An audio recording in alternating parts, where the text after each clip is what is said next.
Hello students, तो कैसे हैं आप लोग? बढ़िया एकदम। तो आइए आज स्टार्ट करते हैं हम यूपी बोर्ड का चैप्टर नंबर 2। और इसके अंदर हम देखेंगे वैद्युत क्षेत्र और गॉस प्रमेय और वैद्युत फ्लक्स। ठीक है, ये चैप्टर का नाम है।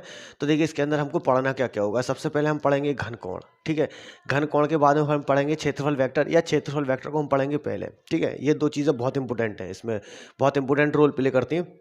फिर उसके बाद में पढ़ते हैं हम वैद्युत फ्लक्स, और फिर उसके बाद में पढ़ेंगे गॉस की प्रमेय, और गॉस की प्रमेय की उत्पत्ति करेंगे। फिर कूलाम उसके गॉस की प्रमेय के अनुप्रयोग देखेंगे। ठीक है चलिए तो स्टार्ट करते हैं हम सबसे पहले यहाँ से कि क्षेत्रफल वेक्टर क्या होता है। देखिए इसके अंदर क्षेत्रफल वेक्टर हमें समझना है।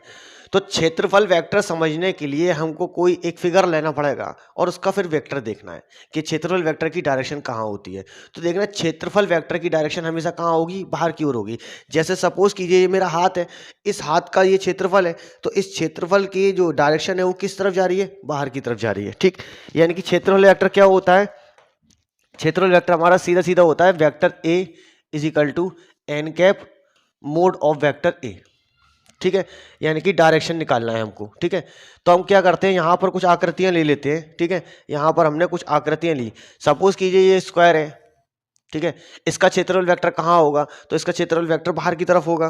ठीक है, क्षेत्रफल वेक्टर हमेशा कहाँ होता है, बाहर की तरफ होता है। हमने कोई ये आकृति ले ली तो इसमें क्षेत्रफल वेक्टर कहाँ होगा, बाहर की ओर होगा। अच्छा चलो, ऐसे समझ में नहीं आ रहा। ठीक है, ऐसे समझ में नहीं आ रहा तो हम क्या करते हैं, एक स्क्वायर बनाते हैं। क्या बनाते हैं, एक स्क्वायर लेते हैं। ये हमने कोई एक स्क्वायर लिया और ये कोई स्क्वायर लिया। ठीक है, अब हमने क्या करा, इसके ऊपर लाइन ड्रॉ कर ली। ठीक है, एक क्यूब बना लिया हमने। क्या बना लिया, क्यूब। तो देखिए इस क्यूब का क्षेत्रफल वेक्टर कहाँ होगा, बाहर की ओर होगा। अगर हम इस वाले सरफेस का लेंगे तो क्षेत्रफल वेक्टर कहाँ है, बाहर की ओर, इधर की तरफ जा रहा है। इसका लेंगे तो क्षेत्रफल वेक्टर कहाँ होगा, इधर की ओर होगा। इसी तरीके से इस सरफेस का लेंगे तो कहाँ होगा, इसका बाहर इधर की तरफ हो रहा है, और इसका बाहर कहाँ हो रहा है, इस तरफ हो रहा है। इसका क्षेत्रफल वेक्टर लेंगे तो कहाँ होगा, बाहर की ओर। इसका क्षेत्रफल वेक्टर लेंगे तो कहाँ होगा, बाहर की ओर। यानी कि क्षेत्रफल वेक्टर जो होता है वो हमेशा क्या होता है, परपेंडिकुलर लगता है, यानी कि लंबवत लगता है। क्या लगता है, लंबवत। तो हमने इसका एन कैप ले लिया, इसको हम बोलते हैं क्षेत्रफल वेक्टर। इसकी कहानी यहीं तक है। ठीक है, क्षेत्रफल वेक्टर की दिशा हमेशा कहाँ होती है, बाहर की ओर होती है। कहाँ होती है दिशा, बाहर की ओर। ठीक है, यानी कि दिशा कहाँ होती है, दिशा बाहर की ओर होती है। कहाँ होती है, बाहर की ओर।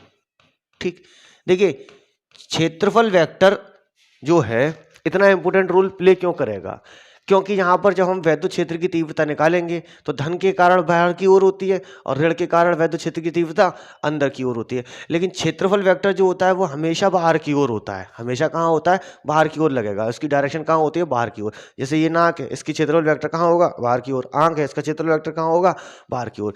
तो किसी भी बॉडी का क्षेत्रफल वेक्टर जो होता है वो कहाँ होता है, बाहर की ओर। यानी कि एरियल वेक्टर जो होता है क्या होता है, perpendicular from the surface in outward direction.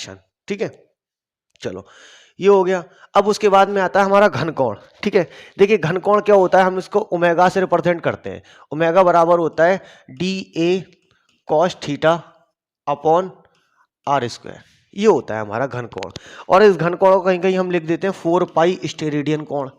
ठीक है, तो देखिए 4 पाई स्टेरेडियन कोण कहाँ होगा, वो अभी आपको समझ में आ जाएगा। ठीक, तो घन कोण क्या होता है, देखिए हमने कोई एक आकृति ली। क्या ली, हमने कोई एक आकृति ली। ये हमने फिगर ले लिया। ठीक है, थोड़ा सा बड़ा फिगर ले लो। ये घन कोण लिया हमने। क्या लिया, ये हमारा कोई सरफेस है। अब ये क्या है, परफेक्ट शेप नहीं है। सपोज कि हमने इसका और शेप थोड़ा सा आगे बढ़ा लिया। ठीक है, इसका शेप थोड़ा सा और आगे बढ़ा लिया, जो कुछ इस तरह से आ रहा है। ठीक है, ये क्या है, कुछ इस तरह से आ रहा है। क्लियर हो गया। तो अब हम क्या करेंगे, घन कोण क्या होता है, देखिए किसी के केंद्र पर आंतरित किया हुआ वह कोण होता है। ठीक है, एक कोण होता है जो उसके केंद्र पर आंतरित होता है। सपोज कि इसका क्षेत्रफल वेक्टर ए है, इसका एरिया क्या है, ए है। ठीक, तो अब जब हमें इस पर घन कोण बनाना है तो हम क्या करेंगे, यहां से कोई एक सिमेट्री बना लेंगे। ठीक है, और ये हो गया हमारा, ये जो कोण होता है ये यहाँ पर बिंदु O है और इसकी दूरी कितनी है, R है। तो देखिए इसका पूरे का क्षेत्रफल वेक्टर कितना हो गया, A हो गया। तो इस छोटी सी आकृति का कितना हो जाएगा, इस छोटी सी आकृति का जो कोण होगा वो कितना होगा, DA हो जाएगा। ठीक, तो DA घन कोण ये होता है हमारा। क्लियर हो गया। अब जब हम इसका क्षेत्रफल वेक्टर, यहाँ पर हमने अगर मान लो वृत्त खींच लिया। ठीक है, तो हम क्या करेंगे, वृत्त का जो क्षेत्रफल लेते हैं। ठीक है, वृत्त का क्षेत्रफल कितना होता है, ये हमने कोई वृत्त इसके ऊपर ये बन रहा है यहाँ पर, ये इसका ये वृत्त है, ठीक। तो इसकी क्या होगी, इसकी कोई आर त्रिज्या होगी, ठीक। सपोज कि हमारा ये आर त्रिज्या है, इसकी आर त्रिज्या हो गई, क्लियर। तो इसका जो एरिया होता है वो कितना होता है, एरिया इज इक्वल टू होता है इसका 4 पाई आर स्क्वायर। जब हम इस ए के मान को उठा के इसके अंदर रख देंगे, हम इसको डी ए ले लें क्योंकि छोटा सा वेक्टर हमने लिया है, छोटा सा एरिया लिया है, डी ए जैसे इसके अंदर रख देंगे तो ओमेगा इज इक्वल टू कितना हो जाता है हमारा 4 pi r square cos theta upon r square. तो आर स्क्वायर से आर स्क्वायर कट गया। अब रहा बात क्या, कॉस थीटा की। तो कॉस थीटा को कहाँ रिप्लेस कर देंगे, कॉस थीटा को हम 0 एंगल बना के रिप्लेस कर देंगे। कॉस 0 की वैल्यू कितनी आती है 1। तो ये क्या होता है हमारा ओमेगा इज इक्वल टू हो जाता है हमारा 4 पाई स्टेरेडियन कोण, क्लियर। चलिए आगे बढ़ते हैं। अब आता है वैद्युत फ्लक्स, ठीक है। देखिए वैद्युत फ्लक्स क्या चीज है, वैद्युत फ्लक्स होता है वैद्युत बल रेखाओं की संख्या होती है। क्या होती है, वैद्युत बल रेखाओं की संख्या को वैद्युत फ्लक्स कहते हैं। यानी कि वैद्युत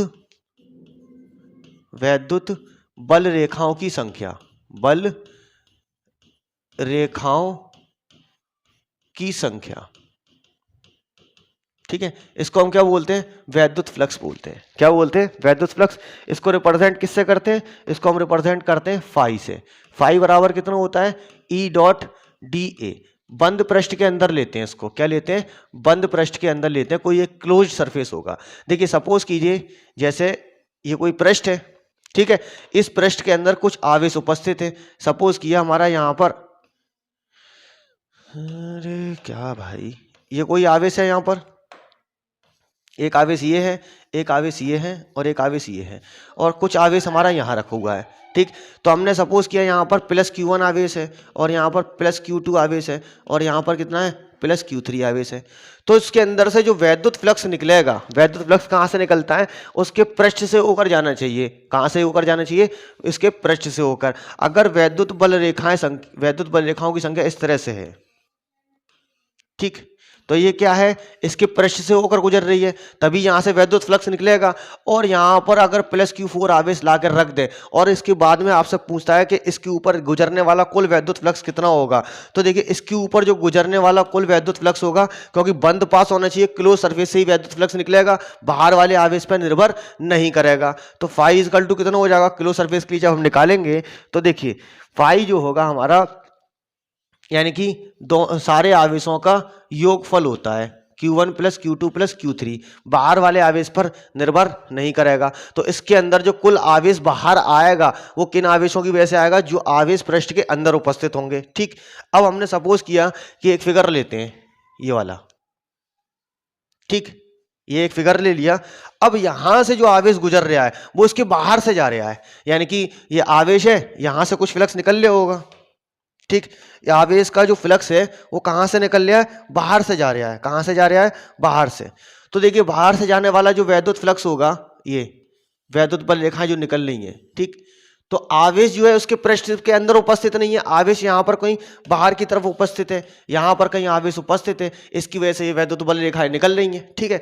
तो क्या होगा, इस पे गुजरने वाला जो फ्लक्स होगा वो कितना होगा, 0। क्यों 0 होगा, क्योंकि पृष्ठ के अंदर कोई आवेश नहीं है, पृष्ठ के अंदर आवेश नहीं है, पृष्ठ के अंदर आवेश नहीं है, पृष्ठ के अंदर आवेश नहीं है।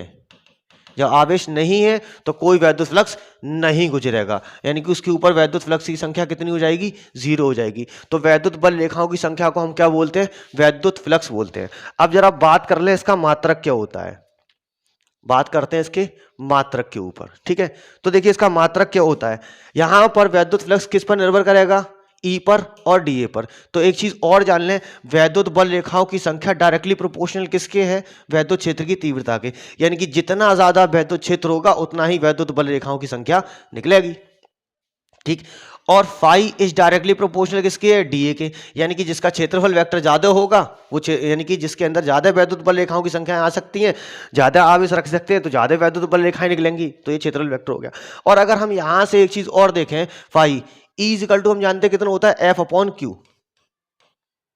चलो इसको छोड़ दो, ये दो चीजें याद रखो, ये दो चीजें हमारे बोर्ड लेवल तक की सीमित है, क्लियर। अब इसका मात्रक बनाना है हमको, क्या बनाना है इसका मात्रक। तो देखिए मात्रक क्या होता है इसका, इसको किस में नापते हैं, ठीक। तो हम जानते हैं वैद्युत क्षेत्र की तीव्रता का मात्रक क्या होता है, यानी कि पहले लिया हमने फाई इक्वल टू होता है हमारा ई डॉट ए, ठीक है। और इसका हमने मात्रक रखा तो कितना हो गया न्यूटन पर कूलम, कितना हो गया न्यूटन पर कूलम। और ए का मात्रक हमने रखा तो कितना हो गया मीटर स्क्वायर, तो इसका मात्रक कितना हो गया न्यूटन मीटर स्क्वायर पर कूलम। अब इसकी विमा बनानी है, क्या बनानी है हमें इसकी विमा। तो देखिए हम विमा बनाने के लिए क्या करेंगे, हम जानते हैं न्यूटन की विमा कितनी होती है M L T minus two होती है, कितनी होती है M L T minus two होती है, ठीक है। और एल मीटर की स्क्वायर, मीटर की क्या होती है विमा एल टू होती है, एल होती है और मीटर स्क्वायर की कितनी हो जाएगी एल टू हो जाएगी। तो मीटर स्क्वायर की जो विमा हो गई वो कितनी हो गई एल टू हो गई। कूलाम की कितनी होती है, यानी कि Q इक्वल टू कितना होता है आई टी, तो Q equal to I T से जब बनाएंगे तो कितनी हो जाएगी इसकी ए टी विमा हो जाएगी, ठीक है। तो Q की विमा कितनी होती है ए टी होती है। अब हम इसकी जब विमा हमें बनानी है तो विमा बनाने के लिए हम कौन सा खेल खेलने वाले हैं इसके साथ में, इसके साथ में हम कोई सा खेल नहीं खेलेंगे, सीधा सीधा उठा के इसको रखेंगे तो ये हो जाएगा M L T minus two, और ये M L T minus two हो गया, ठीक है। M L T minus two हो गई। दूसरी चीज क्या है मीटर स्क्वायर, तो यहां पर कितना हो गया एल टू हो गया, और नीचे कितनी हो गई ए टी हो गई, ठीक। अब जैसे ही जो ऊपर जाएगा तो प्लस वाली जो नंबर है वो कैसे हो जाएंगे माइनस के हो जाएंगे। तो इसकी विमा कितनी हो जाएगी एम तो जी हो गया एल टू जी हो गया, तो एम एल थ्री हो गई, ठीक है। और टी ऊपर जाएगा तो माइनस की हो जाएगी, कितनी हो जाएगी M L T minus three, और एक आएगा है प्लस का तो ऊपर जाकर काय का हो जाएगा माइनस का। तो ये क्या हो गया विमीय सूत्र हो गया किसका हमारा इसका, ओ हो वैद्युत फ्लक्स का, यानी कि फाई का विमीय सूत्र आ गया जी हमारा, किसका आ गया फाई की विमा आ गई, क्या आ गई फाई की विमा, ठीक। चलो यहां फाई की विमा हो गई, मात्रक हो गया, मीटर स्क्वायर हो गया। अब बात करते हैं गॉस की प्रमेय की। तो गॉस की प्रमेय क्या है पहले उसको जान लें। देखिए गॉस की प्रमेय जो होती है, यानी कि गॉस की प्रमेय कहती है किसी बंद पृष्ठ के अंदर उपस्थित आवेश जो होता है वो उस आवेश का और उसके निर्वात की वैद्युतशीलता का एक बटे का गुणनफल होता है, ठीक है।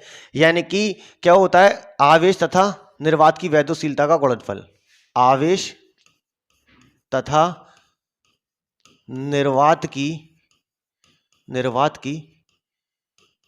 वैद्युतशीलता का गुणनफल, वैद्युतशीलता का निर्वात की वैद्युतशीलता का व्युत्क्रम लेंगे 1/ε0 आवेश का गुणनफल ये होता है हमारा क्या गॉस की प्रमेय। गॉस की प्रमेय क्या कहती है फाई इक्वल टू कितना होगा Q/ε0, ठीक। अब फाई जो भी होगा हमारा तो इसका मात्रक कितना होगा newton meter square upon coulomb, यही बनाया था अभी newton meter square upon coulomb, ठीक है।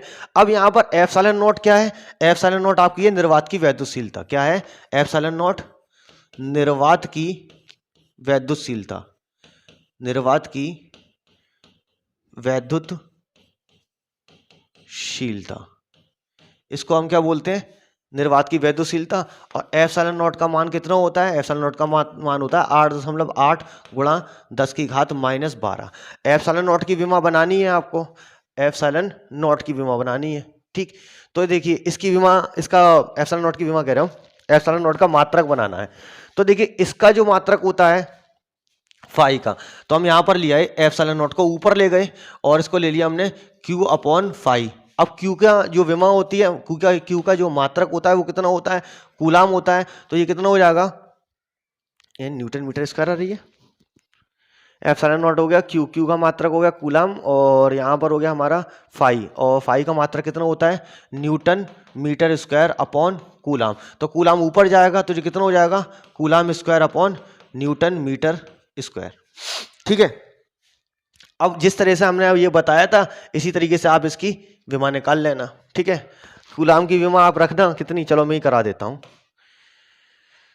यहां पर हम क्या करेंगे, देखिए हमने लिया ये कूलाम स्क्वायर, तो ये कितना हो जाएगा हमारा AT का स्क्वायर, ठीक है, और ये हो जाएगा हमारा न्यूटन मीटर स्क्वायर, ठीक है, न्यूटन मीटर स्क्वायर। तो इसका जब हम क्या होगा विमा लिख दें डायरेक्ट यहीं पर ही, तो न्यूटन की कितनी होती है, mL/t-2 होती है, ठीक है, ये हो गया। और मीटर स्क्वायर ये हो गया हमारा, तो ये हो जाएगी हमारी L2, ठीक है। इसको जब हम ऊपर लेके जाएंगे तो अब ये कुछ चेंज हो जाएगा, m माइनस का हो जाएगा और L2 माइनस का 3 हो जाएगा, m-1 L-3 और t-2 ऊपर जाएगा तो प्लस का हो जाएगा और t ऑलरेडी मौजूद है, तो कितना हो गया t⁴ और 1 रह जाएगा सिर्फ। ये इसकी विमा हो गई, ये किसकी विमा हो गई, एप्सिलॉन नॉट की विमा हो गई, ठीक। चलो अब आते हैं जरा, हम गॉस की प्रमेय की उत्पत्ति करनी है, हमें क्या करनी है, गॉस की प्रमेय की उत्पत्ति। तो मैं इसको ही उठा लेता हूं कॉपी, गॉस की प्रमेय की उत्पत्ति, ठीक, ये हमको पढ़ना है। तो गॉस की प्रमेय की हम उत्पत्ति करेंगे, इसको प्रूव करना है कि गॉस की प्रमेय कितनी होती है, ठीक। तो गॉस की प्रमेय को प्रूव करने के लिए हम क्या करते हैं, देखिए सबसे पहली चीज कि कोई एक पृष्ठ बनाते हैं, चाहे सममित हो या असममित हो, सिमेट्रिकल हो या असिमेट्रिकल हो, ठीक है। तो अगर हम चाहें तो 4 पाई स्टेरेडियन कोण रख के भी ले सकते हैं, या हम एक काल्पनिक गोला मान लेते हैं, उससे भी हम बना सकते हैं, ठीक है साहब, गॉस की प्रमेय की उत्पत्ति कर सकते हैं साहब, ठीक है। तो देखिए गॉस की प्रमेय हमें प्रूव करना है, क्या करना है, गॉस की प्रमेय का हमें प्रूव करना है। सपोज किया हमने एक पृष्ठ लिया, ठीक है, एक गोलीय पृष्ठ ले लेते हैं, ये हमने एक गोला ले लिया, ठीक है। अब इसके ऊपर हम क्या करेंगे, इसके केंद्र पर सबसे पहली चीज, इसका ये केंद्र लिया, इस केंद्र पर एक धनावेश रख दिया हमने, क्या रख दिया, धनावेश रख दिया, ठीक। अब जब धनावेश रखेंगे तो इससे कुछ दूरी पर भी होगा, ये इससे ये कुछ दूरी पर होगा यहां पर, ठीक। अब हम क्या करेंगे, इसके ऊपर एक काल्पनिक पृष्ठ खींच लें, ठीक। इसका क्षेत्रफल कितना हो जाएगा, a हो जाएगा, और इसका क्षेत्रफल वेक्टर कितना हो गया, dA, जो कहां लगेगा, बाहर की ओर लगेगा। धनावेश है, क्या है ये, धनावेश है। तो धनावेश के कारण वैद्युत क्षेत्र की तीव्रता कहां होती है, धनावेश के कारण वैद्युत क्षेत्र की तीव्रता जो होती है वो बाहर की ओर होती है, कहां होती है, बाहर की ओर होती है वैद्युत क्षेत्र की तीव्रता, ठीक। तो इसके ऊपर गुजरने वाला कुल फ्लक्स कितना होगा, जी धनावेश रखा हुआ है, तो गुजरने वाला कुल फ्लक्स होगा हमारा, गुजरने वाला फ्लक्स, क्या,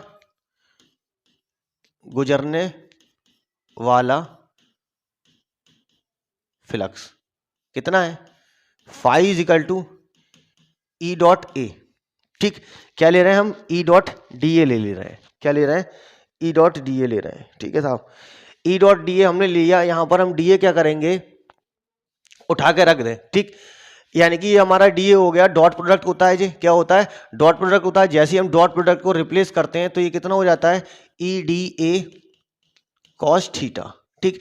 अब देखिए यहां पर वैद्युत क्षेत्र की तीव्रता और क्षेत्रफल वेक्टर दोनों की डायरेक्शन एक ही दिशा में है, तो यहां पर थीटा की वैल्यू कितनी हो गई, थीटा की वैल्यू हमारी हो जाएगी 0 डिग्री, ठीक। थीटा हमारा 0 हो गया, तो बचा कितना हमारा, phi is equal to E d A बच जाता है, ठीक है।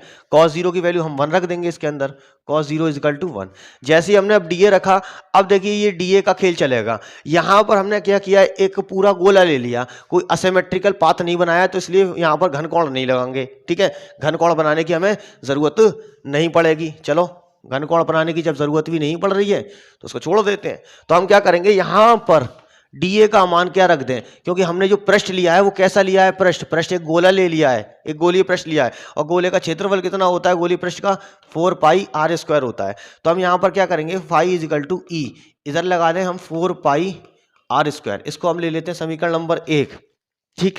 इतना कुछ समझ में आ गया कि गोले का पृष्ठ ये होगा, गुजरने वाला फ्लक्स इसके अंदर से इतना गुजरेगा साहब, गोले का पृष्ठ इतना होगा और इसके अंदर से इतना फ्लक्स गुजरेगा, ठीक साहब।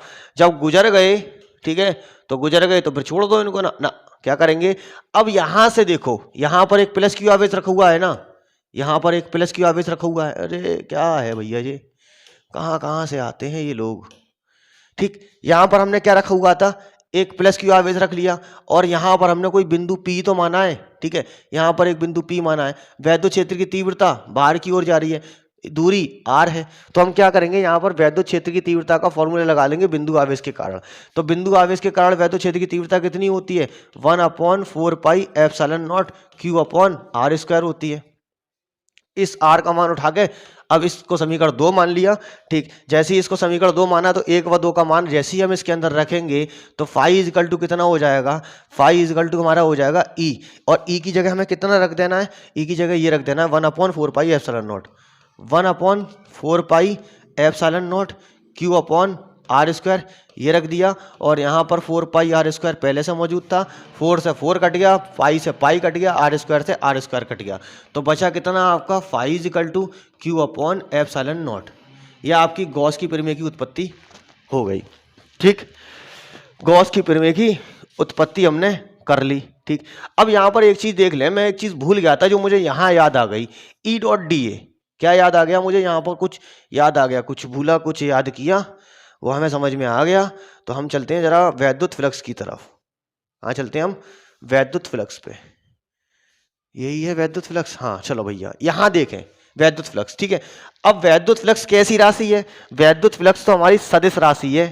कैसी राशि है, सदिश राशि है। क्या है, सदिश राशि। ठीक है, और ये है क्या, दो वेक्टरों का गुणनफल है। तो यहां पर जो होगा डॉट प्रोडक्ट लग जाएगा। क्या लगेगा, यहां पर बिंदु गुणन लगेगा, या हम उसको बोलते हैं डॉट प्रोडक्ट। क्या बोलते हैं, डॉट प्रोडक्ट। और डॉट प्रोडक्ट में क्या होता है, आई डॉट आई बराबर जे डॉट जे बराबर के डॉट के बराबर 1।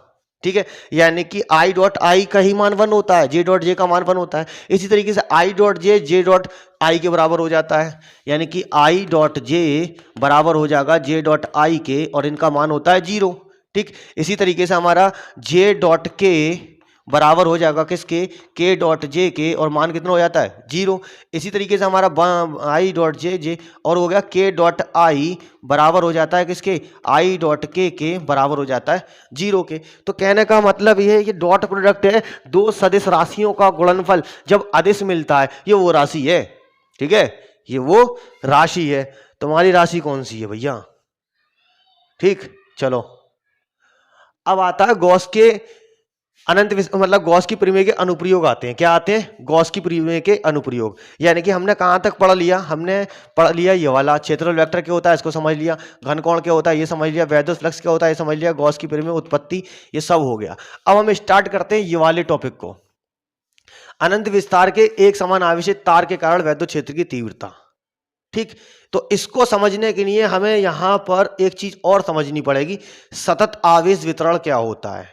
सतत आवेश वितरण समझना पड़ेगा हमको, यानी कि आवेशों का वितरण समझना पड़ेगा, जो हम भूल गए थे बताना। यानी कि आवेशों का वितरण, देखिए आवेशों का वितरण क्या होता है। ठीक, सतत आवेश वितरण किसको बोलते हैं, continuous charge distribution. Continuous charge distribution को हम क्या बोलते हैं, सतत, क्या बोलते हैं हम, सतत आवेश वितरण बोलते हैं। ठीक है यार, क्या करें, हमारा कैमरा खराब है, 25 मिनट से ज्यादा की वीडियो बनाते ही ना है, बार बार हमें कैमरे की तरफ जाना पड़ता है। क्लियर। सतत आवेश वितरण क्या होता है, सतत आवेश वितरण होता है हमारा एक तो होता है रेखीय आवेश वितरण। क्या होता है, रेखीय आवेश वितरण। ठीक, यानी कि इसको बोलते हैं लीनियर चार्ज डिस्ट्रीब्यूशन, इसको बोलते हैं लैम्डा से रिप्रेजेंट कर देते हैं। ठीक, दूसरा होता है लैम्डा इक्वल टू होता है हमारा Q अपॉन L। देखिए जब आवेश का वितरण, जब आवेश का वितरण क्या होगा, एक सरल रेखा के ऊपर होता है। क्या होता है, एक सरल रेखा के ऊपर, ये हमारी सरल रेखा है। अब इसके ऊपर धनावेश वितरित हो जाए, इसके ऊपर ऐसे प्लस प्लस, जब आवेश का वितरण सरल रेखीय पथ पर होता है तो उसको हम क्या बोलते हैं, रेखीय आवेश वितरण बोलते हैं। क्या बोलते हैं, रेखीय आवेश वितरण। दूसरा हमारा होता है पृष्ठ आवेश वितरण। क्या होता है दूसरा, पृष्ठ आवेश वितरण। क्या दूसरा होता है, पृष्ठ आवेश वितरण। जब आवेश का वितरण जो होगा, ठीक, यानी कि आवेश जो फैलेगा किसी क्षेत्र एरिया, किसी एरिया के ऊपर फैले, तो उसको क्या बोलते हैं हम, पृष्ठ आवेश वितरण बोलते हैं। इसको सिग्मा से रिप्रेजेंट करते हैं। ठीक, सिग्मा इज इक्वल टू कितना होता है, Q अपॉन A, यानी कि आवेश का वितरण जब किसी ऑब्जेक्ट के क्षेत्रफल पर होता है। अरे मीटर पर सेकंड स्क्वायर क्यों लिख रहा हूं भैया, भूल जाऊं। चलो, आवेश का वितरण हो गया कूलाम पर मीटर स्क्वायर, यानी कि ये क्या है, हमारा पृष्ठ आवेश वितरण है।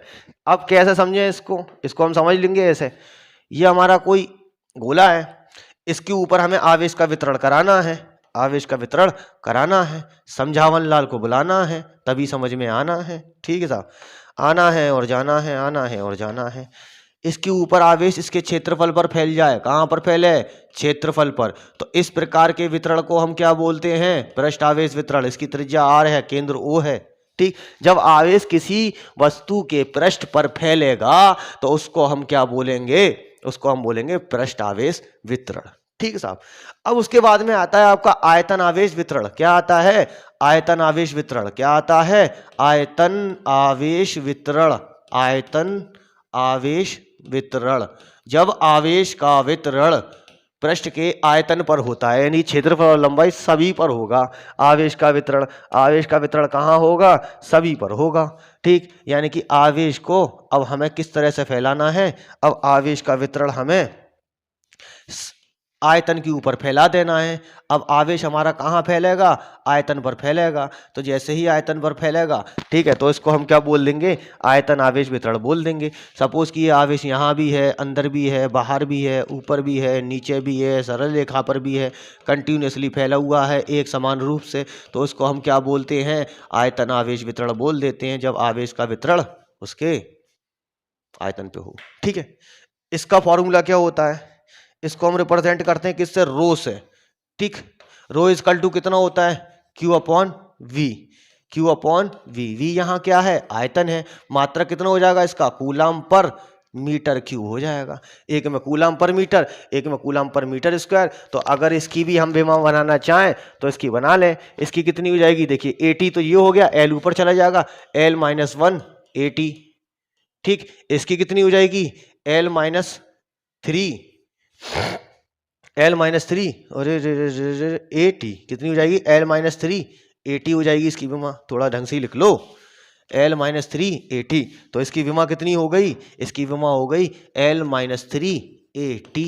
कूलाम की विमा 80 होती है। ठीक है साहब, इसकी विमा कितनी हो जाएगी, एल माइनस 2 80।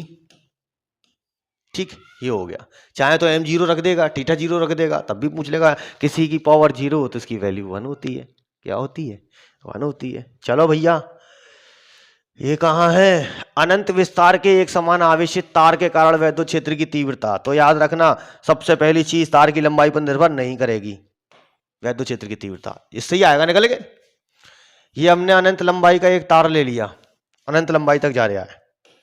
कहाँ जा रहा है, अनंत लंबाई तक जा रहा है। इस तरह से इन्फिनिटी है भैया, अनंत विस्तार हो रहा है इसका। ठीक, अब इसके ऊपर आवेश का वितरण कैसे होगा, देखिए आवेश का वितरण रेखा है, तार क्या है, एक सरल रेखा जैसा होता है, पतला होता है, तो आवेश का वितरण इसकी लंबाई पर होता है। कहां पर होता है, लंबाई पर फैलेगा।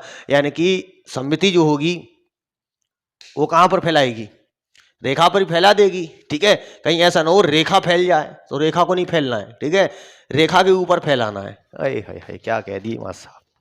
ठीक, इसके ऊपर हमने एक समान रूप से आवेश को फैला लिया, आवेश एक समान रूप से फैल गया, फैल गया। चलो, अब क्या है, धनावेश फैलाया है, धनावेश के कारण वैद्युत क्षेत्र की तीव्रता बाहर की ओर, कहां, बाहर मोहल्ले में, ठीक है, बाहर की ओर होगी। चलो ठीक है, तो हमने कोई एक बिंदु मान लिया, नहीं बिंदु मत मानो अभी। तो आवेश जो होता है यानी कि रेखा, यानी कि तार, तार एक सिलेंड्रिकल फॉर्म में, एक बेलनाकार आकृति होती है। कैसी होती है, बेलनाकार आकृति। इसको जूम करके देख लियो मोबाइल का कैमरा, पता चल जाएगी। तार को जूम करेंगे तो सिलेंडर बना लेगा इस तरह से। अरे जी क्या बना दिया, ठीक, क्या बना लेगा, एक इस तरह से बेलनाकार आकृति बना लेगा। ये काल्पनिक पृष्ठ इसके ऊपर आ जाएगा। यानी कि इसका जो काल्पनिक पृष्ठ होगा वो कैसा होगा, वो एक बेलनाकार होगा। क्या होगा, एक बेलनाकार होगा। ठीक है, यानी कि इसके ऊपर हमने क्या बनाया, एक बेलनाकार काल्पनिक पृष्ठ बना लिया। ठीक, ये इस तरह से बना लेगा। जब ये इस तरह से बना लेगा, अब हम क्या करेंगे, कोई बिंदु मान के चलते हैं इनके ऊपर। इनके ऊपर हमने एक बिंदु को यहां रख लिया, एक बिंदु को यहां रख लिया, और एक बिंदु हमने यहां बना लिया। ठीक, इसको नाम दे दिया x, इसको नाम दे दिया y, इसको नाम दे दिया हमने बिंदु P। ठीक है साहब, यहां तक समझ में आएगा, हाँ भैया समझ लो, समझना बहुत इंपॉर्टेंट है, समझना बहुत इंपॉर्टेंट है। तो हम पहले बात करते हैं इसकी वैद्युत क्षेत्र की तीव्रता की, ठीक है। किसकी बात करते हैं? वैद्युत क्षेत्र की तीव्रता। धनावेश है तो वैद्युत क्षेत्र इस पे कहां जा रहे होगा? बाहर की तरफ लग रहे होगा इधर, ठीक। वैद्युत क्षेत्र की तीव्रता बाहर की ओर, ठीक है साहब। ऋणावेश होता तो अंदर की ओर होती, ठीक। अब इस पर वैद्युत क्षेत्र की तीव्रता कहां होगी? इस पर भी वैद्युत क्षेत्र की तीव्रता कहां होगी? इस बिंदु पर, बाहर की ओर। इस बिंदु पर निकाली जाएगी तो वैद्युत क्षेत्र की तीव्रता बाहर की ओर, ठीक है साहब। सब अंदर बाहर चले चला रहा है। अब हम बात करते हैं क्षेत्रफल वेक्टर। तो देखिए क्षेत्रफल वेक्टर जब मैंने समझाया था, ठीक है। क्षेत्रफल वेक्टर क्या होता है? ये क्षेत्रफल है, ये पूरा, इसका वेक्टर कहां होगा? बाहर की तरफ, मुंह जिधर क्षेत्रफल वेक्टर उधर, ठीक है साहब। मुंह जिधर क्षेत्रफल वेक्टर उधर, क्लियर। तो कहां हो जाएगा? क्षेत्रफल वेक्टर बाहर की ओर। अब ये आकृति कैसी है? ये आकृति ऊपर की तरफ इसका क्षेत्रफल वेक्टर जा रहा होगा, ऊपर की तरफ इसका क्षेत्रफल वेक्टर जा रहा होगा। तो क्षेत्रफल वेक्टर हमने समझाया था, ये रही क्षेत्रफल वेक्टर की दिशा, क्योंकि मुंह ऊपर, क्षेत्रफल वेक्टर बाहर, ठीक साहब। मुंह जैसा होगा वैसा ही काम होगा, ठीक है। क्षेत्रफल वेक्टर निकालना है तो क्षेत्रफल वेक्टर हम एक अलग कलर से दिखाते हैं कोई, ताकि मजा आए पढ़ने में। तो देखो इसका जो क्षेत्रफल वेक्टर होगा वो वैद्युत क्षेत्र की तीव्रता के साथ में होगा, ऐसा करके होगा। इसका क्षेत्रफल वेक्टर कहां होगा? लंबवत होगा। इसका क्षेत्रफल वेक्टर कहां होगा? नीचे की ओर होगा। जब इतनी सारी कहानियां समझ में आ गई तो अब ये देखो दोनों के बीच में कितने डिग्री का कोण बन रहा है? कोण बराबर है 90 डिग्री। कोण बराबर 90 डिग्री, कोण बराबर 90 डिग्री, ठीक है साहब, क्लियर। अब जब हम किसी पृष्ठ से निकाल रहे होंगे, किसी पृष्ठ से हम वैद्युत फ्लक्स निकालेंगे, ठीक है, तो वो क्या होता है? गुजरने वाला जो फ्लक्स होगा वो फाई इजकल टू कितना होगा? ईडीए। अगर हमने कोई छोटा पृष्ठ बना लिया तो फाई इजकल टू यहां से कितना हो जाएगा? ईडीए कॉस थीटा हो जाएगा, ठीक। तो फाई एक्स पर, फाई वाई पर और फाई पी पर वैद्युत क्षेत्र क्या होगा? देखो भैया, फाई पी पर, फाई एक्स पर 90 0, फाई वाई पर 90 0, यानी कि वैद्युत फ्लक्स यहां भी 0, यहां भी 0। कहां पर? यहां भी 0, वाई पर 0 हो रहा भैया। तो थोड़ा सा जज्बात में मत बहो और यहां पर आंसर निकाल लो। तो फाई वाई पर 0 और फाई एक्स पर 0, ठीक है। तो फाई पी पर हमारा कुछ वैद्युत फ्लक्स आएगा, फाई पी पर हमारा कुछ वैद्युत फ्लक्स आएगा, ठीक। तो गुजरने वाला वैद्युत फ्लक्स कहां से होगा? फाई पी से होगा। तो ये कितना हो गया? ईडीए कॉस 0, और कॉस 0 की वैल्यू कितनी हो गई? 1। Phi is equal to E d A हो जाएगा सीधा। इक्वेशन 1 दे दिया हमने, ठीक। ये तो हमारी जो कहानी हुई है वो किसकी हुई है? अभी तक सिर्फ वैद्युत फ्लक्स है। और ये काय का अनुप्रयोग है? गॉस की प्रमेय का अनुप्रयोग है। काय का अनुप्रयोग है? गॉस की प्रमेय का। तो हम जानते हैं गॉस की प्रमेय फाई पी पर कितनी होगी? क्यू अपॉन एप्सिलॉन नॉट होगी। सालन नॉट नहीं, एप्सिलॉन नॉट। 2 ले लो, बराबर कर लो इसको। तो इसके ऊपर अब गुजरने वाला फ्लक्स हो कितना गया? Q upon epsilon not, EDA हो गया, ईडीए हो गया साहब। अब क्षेत्रफल वेक्टर कैसा होगा? तो देखिए संपूर्ण पृष्ठ पे तो है नहीं, जे वक्र पृष्ठ पे फैलेगा। तो बेलन का जो वक्र पृष्ठ होता है वो कितना होता है? डीए इजकल टू होता है हमारा 2 पाई आर, ठीक। अब यहां तक फैलाया है तो हम इसकी कुछ लंबाई मान लेते हैं। यहां पर जहां तक ये फैला है वहां तक इसको फैला ले रहे हैं और वहीं पर इसकी लंबाई एल ले रहे हैं। तो मान लिया जो फैला हुआ है उसकी लंबाई हमारी एल है, तो ये कितना हो जाएगा? ट्वाइस पाई आर एल हो जाएगा इसका वक्र पृष्ठ। क्लियर हो गया? चलो ठीक, वक्र पृष्ठ की भी बात हो गई, Q अपॉन एप्सिलॉन नॉट भी मिल गया और E हमारा कितना हो गया? 2 पाई आर एल। कुछ महान मूर्ति ऐसे होंगे इसको दूरी तो मानेंगे जहां तक कि आर है। कहीं ऐसा ना हो बिंदु आवेश की के कारण वैद्युत क्षेत्र की तीव्रता का फॉर्मूला रख दो, तो बिंदु आवेश के कारण वैद्युत क्षेत्र की तीव्रता का फॉर्मूला नहीं रखना है, यहाँ पर नहीं रखना है, क्योंकि वो तो निकालना ही है। तो इसके ऊपर गुजरने वाला वैद्युत फ्लक्स हो कितना गया? वैद्युत क्षेत्र की तीव्रता कितनी हो गई? Q upon epsilon not into 2 pi R L, ये आ गया, ठीक। अब ले लेते हैं इसको समीकरण नंबर 3। क्या ले लिया हमने इसको? समीकरण नंबर 3। जब खेल हो गया, खेला होवे हो गया, ठीक है। अब हमें क्या खेलना है? आवेश का वितरण किस तरह से हुआ? रेखीय आवेश वितरण है इसके ऊपर। क्या है? रेखीय आवेश वितरण। क्या है? रेखीय आवेश वितरण है। जो मोटा मोटा कहां से आ जाता है भैया? रेखीय आवेश वितरण होगा, ठीक है, रेखीय आवेश वितरण।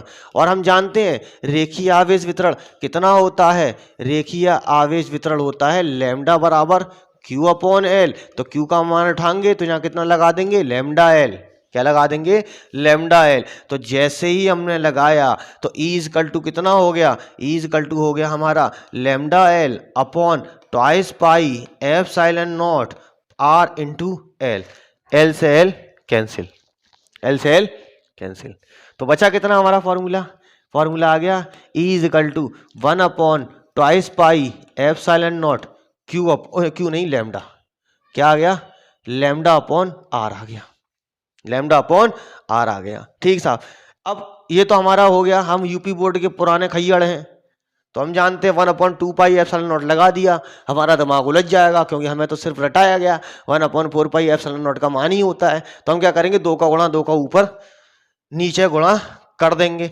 तो ऊपर नीचे जैसी गुणा हुआ तो ये कितना हो गया, 1 अपॉन 4 पाई एप्सिलॉन नॉट, 2 का गुणा इधर हो जाएगा, 2 लैम्डा अपॉन आर हो जाएगा। यहां तक सारी कहानी हमें समझ में आ गई। ठीक साहब, अब यहां से कुछ निष्कर्ष निकलेंगे, कुछ निष्कर्ष निकलेंगे, तो उन निष्कर्ष को हम निकालेंगे, उन निष्कर्ष को हम क्या करेंगे, निकाल लेंगे थोड़ा सा। फॉर्मूले किससे निष्कर्ष निकलेगा। ठीक है साहब, फॉर्मूले से जो निष्कर्ष आ रहा है निकल के वो कितना आ रहा है कि E बराबर तुम्हारा, अरे एक मिनट, हाँ सही लिख रहा हूँ, हाँ सही लिख रहा हूँ, चलो E बराबर, ठीक है, कितना हो गया, डायरेक्टली प्रोपोर्शनल हो गया लैम्डा। क्या बराबर क्यों लगा दिया फिर, वैद्युत क्षेत्र की तीव्रता डायरेक्टली प्रोपोर्शनल हो गई किसके, लैम्डा के, रेखीय आवेश वितरण की। यानी कि रेखीय आवेश वितरण जितना ज्यादा होगा वैद्युत क्षेत्र की तीव्रता का मान उतना ही ज्यादा होगा। E is direct inversely proportional किसके, 1 अपॉन आर के। तो हम जानते हैं कि इसके ऊपर जितनी दूरी ये कम होगी उतना ही वैद्युत क्षेत्र ज्यादा होगा, उतना ही वैद्युत क्षेत्र ज्यादा होगा। चलो प्यार से इसका थोड़ा सा ग्राफ खींच लेते हैं, प्यार से हमने इसका ग्राफ खींच लिया वैद्युत क्षेत्र की तीव्रता और आर के बीच में।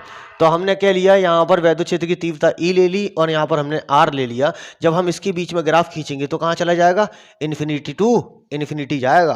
कहाँ जाएगा, अनंत से अनंत की ओर जाएगा। दूसरा ग्राफ अगर और लेते हैं हम इसका, दूसरा एक और ग्राफ हमने खींच लिया, कॉपी उठा पेस्ट कर दिया। ठीक, अब क्या करेंगे हम, अब क्या करेंगे, अब हमको क्या करना है, क्या कर रहे हो, चलो अब हम ग्राफ खींचेंगे E और 1 अपॉन आर के बीच में। 1 अपॉन आर को एक पूरा अलग पद मान लेंगे, तो जैसे ही हम 1 अपॉन आर के बीच में ग्राफ खींच देंगे तो ये कैसा मिल जाएगा हमको, एक सरल रेखा मिल जाएगा। कैसा मिल जाएगा, सरल रेखा।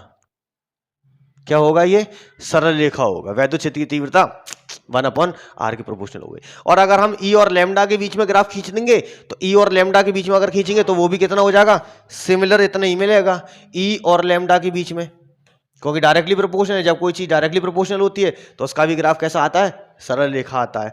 उलझ जाओगे फिर इसको, ठीक है, इसको लेके उलझ जाओगे तो इसको अभी मैं यहाँ से हटा देता हूँ, लैम्डा ले आता हूँ। ठीक है, तीसरा ग्राफ अगर हम इसके बीच में खींचेंगे, ठीक है, तो तीसरा ग्राफ भी हमारा कैसा आएगा, तीसरा एक और ग्राफ इसके बीच में खींचना है।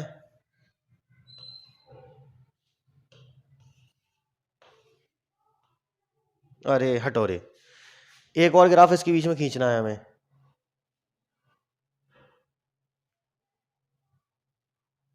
ठीक है, यानी कि एक और कोई ग्राफ इसके बीच में यहां पर खींच लें हम, लैम्डा के बीच में। ठीक है, E और लैम्डा के बीच में हमें ग्राफ खींचना है। तो देखिए लैम्डा क्या हो गया, डायरेक्टली प्रोपोर्शनल हो गया। ग्राफ कैसा मिलेगा हमें, एक सरल रेखा मिल जाएगा, एक सरल रेखा मिल जाएगा। ठीक है, क्योंकि E डायरेक्टली प्रोपोर्शनल होता है रेखीय आवेश वितरण के। ठीक, यहाँ समझ में आ गया। अरे रे रे रे रे रे रे रे रे, ठीक है, रेखीय आवेश वितरण हो गया। अब जरा बात करते हैं हम इसकी अनंत विस्तार की। एक समतल आवेशित चादर के कारण वैद्युत क्षेत्र की तीव्रता किसके कारण निकालना है, अनंत विस्तार के एक समान समतल आवेशित चादर के कारण वैद्युत क्षेत्र की तीव्रता।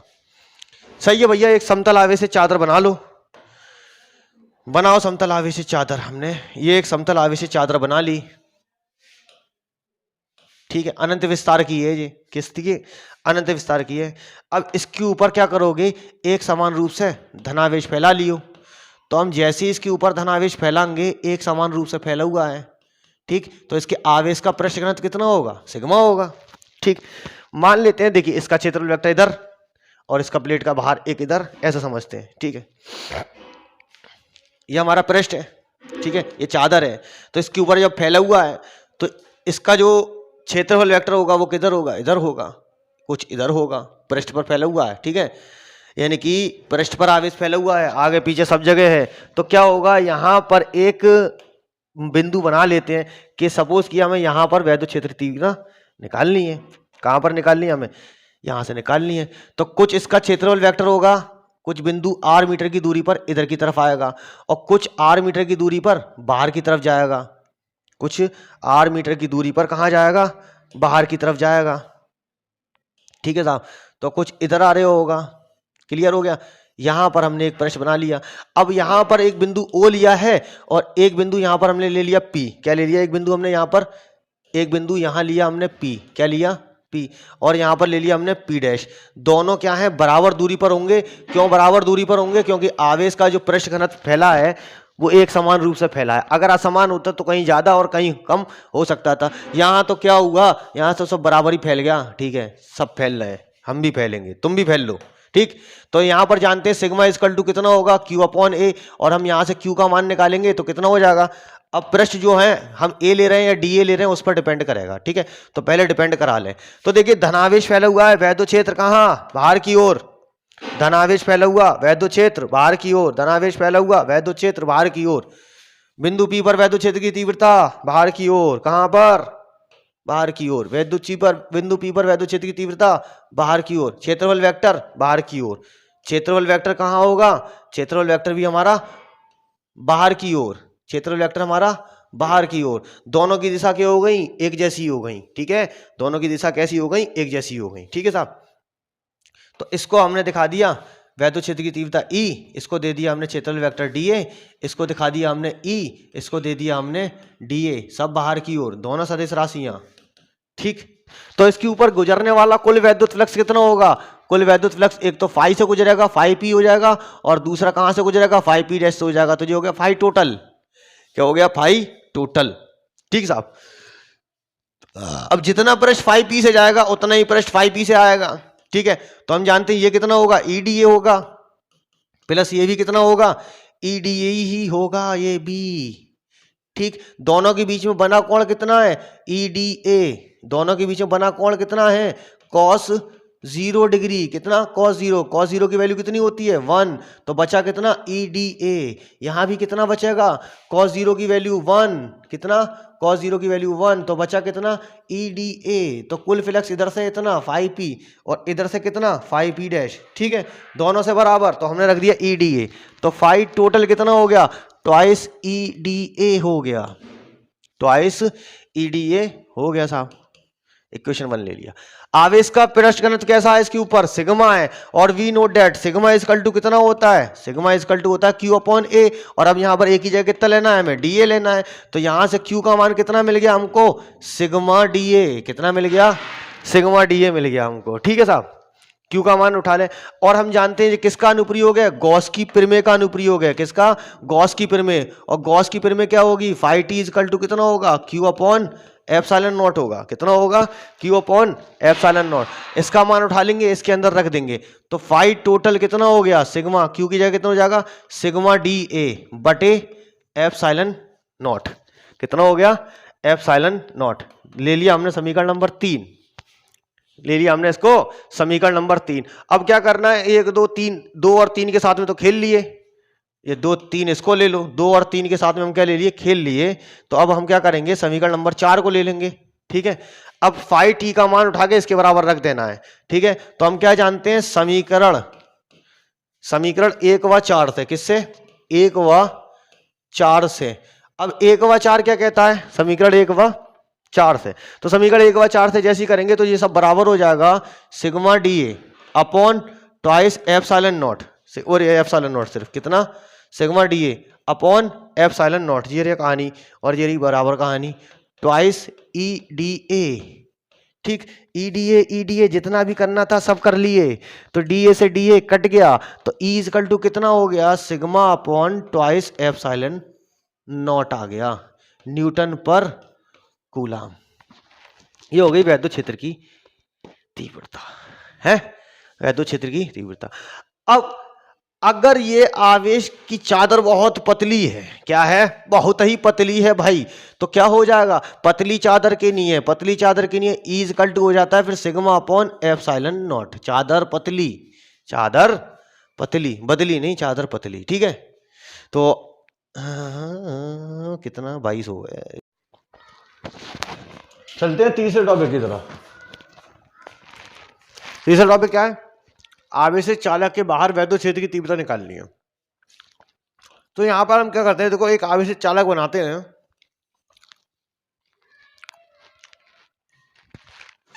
ये हमने एक पट्टी बना ली, ठीक है। इसके ऊपर हम एक समान रूप से धनावेश फैला लेंगे। क्या फैला लेंगे, एक समान रूप से धनावेश। ये भी कैसी है, अनंत विस्तार की है भैया, ठीक है। तो आवेश का वितरण कहां होगा, इसके पृष्ठ पर होगा। कहां पर होगा, आवेश का वितरण इसके पृष्ठ पर होगा, आवेश का वितरण इसके पृष्ठ पर होगा, ठीक। अब इसके दो पृष्ठ बना लेते हैं, एक तो ये है हमारा पृष्ठ 1 और एक ये है हमारा पृष्ठ 2।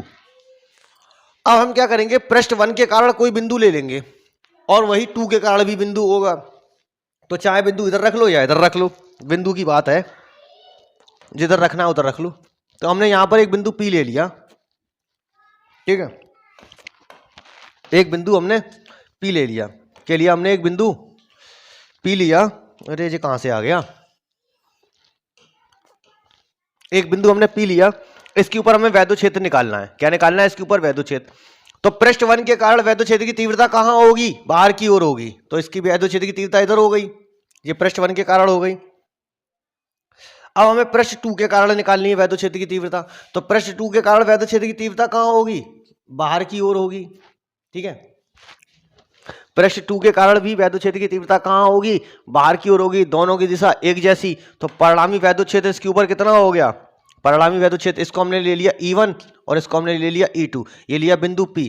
तो बिंदु P पर जो परिणामी तीव्रता है वो कितनी है, बिंदु P पर जो परिणामी तीव्रता है वो है E equal to E1 plus E2, ठीक है। अभी हम जानते हैं, यहां पर हमने लिखा था ये वाला फॉर्मूला देखिए, ये E इक्वल टू कितना होता है, sigma upon twice epsilon not. चादर है, वही चादर की बात कर रहे हैं, वहां भी वो क्या है, चादर जो है पतली हो गई है, ठीक है, चादर पतली हो गई है। और अब ये फॉर्मूला आने वाला है, कहां गया ये, सिग्मा अपॉन एप्सिलॉन नॉट, ठीक है। तो हम जानते हैं पृष्ठ 1 के कारण धनावेश है, तो 1 के कारण वैद्युत क्षेत्र की तीव्रता होगी कितनी, E1 इक्वल टू हमारा कितना होगा, E1 इक्वल टू होगा, क्योंकि चादर पतली है, sigma upon twice epsilon not.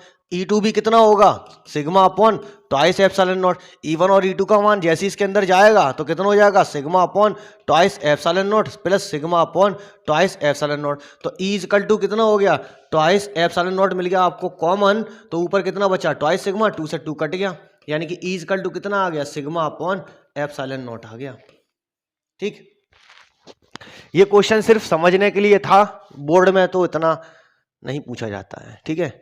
Board में पूछा जाने वाला ये है, प्लेटों के बीच वैद्युत क्षेत्र की तीव्रता, ठीक। तो देखिए यूपी बोर्ड में क्या है, यूपी बोर्ड में पूछा जाता है समान पृष्ठ घनत्व होना चाहिए, समान पृष्ठ घनत्व, क्या होगा, समान पृष्ठ घनत्व होगा, घनत्व, और विपरीत आवेश होंगे, क्या होंगे, विपरीत आवेश, समान पृष्ठ घनत्व और विपरीत आवेश होते हैं, ठीक है। इस पे पूछता है यूपी बोर्ड के अंदर। तो हम क्या करेंगे, यहां पर हम दो प्लेटें बना लेंगे, एक के ऊपर धनावेश फैला देंगे और एक के ऊपर ऋणावेश फैला देंगे। ये हमने ली प्लेट 1 और ये हमने ले ली प्लेट 2, ठीक है। एक के ऊपर हमने क्या करा, धनावेश फैला लिया, एक के ऊपर धनावेश, और एक के ऊपर हमने क्या करा, ऋणावेश फैला लिया। समान पृष्ठ घनत्व की है, ठीक है। इसका जो पृष्ठ घनत्व है वो प्लस सिग्मा, इसका पृष्ठ घनत्व कितना है, माइनस सिग्मा, ठीक है। अब यहां पर हम 3 बिंदु मानेंगे। तो मैं आपको एक चीज बता दूं, इसका जो उपयोग है वो संधारित्र वाले चैप्टर में है, ठीक है। यहां भी वैद्युत क्षेत्र की तीव्रता 0 मिलेगी, यहां भी वैद्युत क्षेत्र की तीव्रता 0 मिलेगी। यहां पर 0 होगी, दोनों की दिशा विपरीत हो रही होगी, यहां पर भी दोनों की दिशा विपरीत हो रही होगी, यहां पर एक जैसी होगी तो इसलिए जुड़ जाएगा, इसलिए ये जुड़ जाएगा। तो जुड़ेगा तो जोड़ लो। यहां पर हमने एक बिंदु P लिया, यहां पर एक बिंदु और ले लिया और यहां पर एक बिंदु और ले लिया, ठीक है। तो इसको ले लिया हमने P, इसको ले लिया Q, इसको ले लिया R। ठीक, अब थोड़ी देर के लिए मैं इस प्लेट को हटा लेता हूं यहां से, थोड़ी देर के लिए इस प्लेट को इधर उठा के रख लेता हूं। ठीक है, अब जरा देखो धनावेश के कारण वैद्युत क्षेत्र की तीव्रता कितनी हो रही है, बाहर की ओर होगी। तो इसका बाहर इधर बिंदु P पर धनावेश के कारण कितना, बाहर इधर की तरफ, इसका बाहर इधर की तरफ, और इस प्लेट की वजह से R बाहर की तरफ, R कहां, बाहर की तरफ। ठीक है, अब प्लेट 1 को हटाया था, अब मैं क्या करूंगा, प्लेट 2 को ले जाकर रख दूंगा यहां पर। ठीक है, और अब प्लेट 1 को हटा लूंगा। जैसे ही मैं प्लेट 2 को हटाऊंगा, प्लेट 1 को लगाऊंगा, तो कुछ कहानी और मिलेगी। हम अलग कलर ले लेते हैं ताकि समझ में आ जाए। ठीक है, अब ऋणावेश के कारण वैद्युत क्षेत्र की तीव्रता कहां होती है, अंदर की ओर। कहां होती है, अंदर की ओर। तो बिंदु P पर प्लेट 2 की वजह से कहां होगी, बिंदु P पर प्लेट 2 की वजह से वैद्युत क्षेत्र की तीव्रता इधर आ रही होगी। समझ में आ गया। ठीक है, Q पे अंदर की ओर, तो वैद्युत क्षेत्र की तीव्रता इधर। R पे वैद्युत क्षेत्र की तीव्रता अंदर की ओर, तो कहां, इधर। ठीक है, अब मैं क्या करूंगा, इस पूरे सिस्टम को उठा के और यहां ले जाकर रख दूंगा, तो ये हमें बिंदु मिल गए। ये हमें क्या मिल गए, बिंदु मिल गए। तो हमने जैसा कि बोला था, इसको प्लेट 1 दे दें, इसको प्लेट 2 दे दें। ठीक साहब, इतना समझ में आ गया, आगे हो गया। ठीक है साहब, समान पृष्ठ घनत्व होना चाहिए यूपी बोर्ड के लिए, विपरीत आवेश होना चाहिए यूपी बोर्ड में। ठीक है, थोड़ा सा कंपटीशन में चले जाओगे तो अलग अलग होगा सारी कहानियां। इसको हमने उठा के ए रख लिया। ए जब रखा तो ए के ऊपर काम तो कर लें, थोड़ा सा करेंगे। चलो भैया, अब क्या करेंगे, हम वैद्युत क्षेत्र की तीव्रता निकालनी है। तो देखो यहां पर क्या है, इसको हमने नाम दिया E1, इसको नाम दिया हमने E1, इसको नाम दिया हमने E1, और इसको नाम दिया हमने E2, इसको नाम दिया हमने E2, और इसको भी नाम दे दिया हमने E2। ठीक है, तो देखो बिंदु P पर क्या हो रही होगा कहानी, बिंदु P पर परिणामी तीव्रता, परिणामी तीव्रता। ठीक, दोनों की दिशा विपरीत है। जब दो वेक्टर की दिशा विपरीत हो, परिमाण समान हो, तो आंसर 0, आंसर 0। कितना, 0। तो बिंदु P पर निकालेंगे EP प्लेट 1 की वजह से। ठीक है, E1 और E2 देखो परिमाण में समान है, देखो समान पृष्ठ घनत्व है, विपरीत आवेश है, तो E1 का जो मैग्नीट्यूड होगा वो E2 के मैग्नीट्यूड के बराबर होगा। क्या होगा, बराबर होगा। ठीक है था, तो EP का मान किसके बराबर हो गया, थोड़ा सा वेक्टर से समझो तभी आसान है, वो तो रटने वाली चीजें हैं। EP पर ले रहे हैं तो क्या ले रहे हैं, E1। ठीक है, E1 plus E2, clear. E1 plus E2, दोनों की दिशा एक जैसी, परिणामी जब निकाल के ला रहे होंगे तो वेक्टर वाली फॉर्म लगाएंगे, E is equal to under root E1 का स्क्वायर प्लस E2 का square plus twice E1 E2 cos theta, जहां पर कॉस छोड़ दो परिणामी तीव्रता निकाल दो। ठीक है, दोनों की दिशा क्या है, विपरीत है। सिग्मा अपॉन 2 एप्सिलॉन नॉट लिया इसमें, और इधर के ले लिया प्लस, प्लस लिया, और इसकी दिशा हमने विपरीत दिखा दी, सिग्मा अपॉन 2 एप्सिलॉन नॉट। तो ये क्या हो गया, कट गया। बिंदु P पर क्या हो गई, 0 हो गई। सेम इसी तरीके से क्या होगा, बिंदु R पर भी 0 होगी, बिंदु R पर भी 0 होगी। बिंदु R पर क्यों 0 होगी, क्योंकि दिशा विपरीत है, ये हो गई 0। बिंदु Q पर निकालना है, दोनों की दिशा एक जैसी हो गई, ठेल दो। ठीक है, कहां पर होगी, बिंदु Q पर, बिंदु Q पर दोनों की दिशा एक जैसी, परिणाम एक जैसा, तो क्या होगा, दोनों का आंसर जुड़ जाएगा। मैग्नीट्यूड निकालना है तो sigma upon twice epsilon naught लगा देंगे, plus sigma upon twice epsilon naught लगा देंगे। ट्वाइस एप्सिलॉन नॉट ले लेंगे हम क्या, कॉमन, तो ऊपर बचेगा ट्वाइस सिग्मा, सिग्मा से वो 2 से 2 कैंसिल, तो E इक्वल टू कितना हो गया, सिग्मा अपॉन एप्सिलॉन नॉट हो गया। ये रही कहानी हमारी दो प्लेटों के बीच वैद्युत क्षेत्र की तीव्रता निकालने की। अब हम क्या निकालेंगे, दो प्लेटों के बीच में हो गई, तो अब हम निकालेंगे गोलीय कोश के कारण वैद्युत क्षेत्र की तीव्रता। अब देखो भैया यहां पर एक हम काल्पनिक गोलीय कोश लेते हैं, ये हमने गोलीय कोश ले लिया, इसके ऊपर भी हम क्या करेंगे, एक समान रूप से धनावेश फैला लेंगे। ठीक है, तो इस गोलीय कोश की कुछ त्रिज्या होगी R। क्या होगी इसकी त्रिज्या, हमने ले ली कैपिटल R। क्या ले ली, कैपिटल R। क्या ले ली, कैपिटल R। यहां पर केंद्र O है, एक समान रूप से इसके ऊपर धनावेश फैला लो।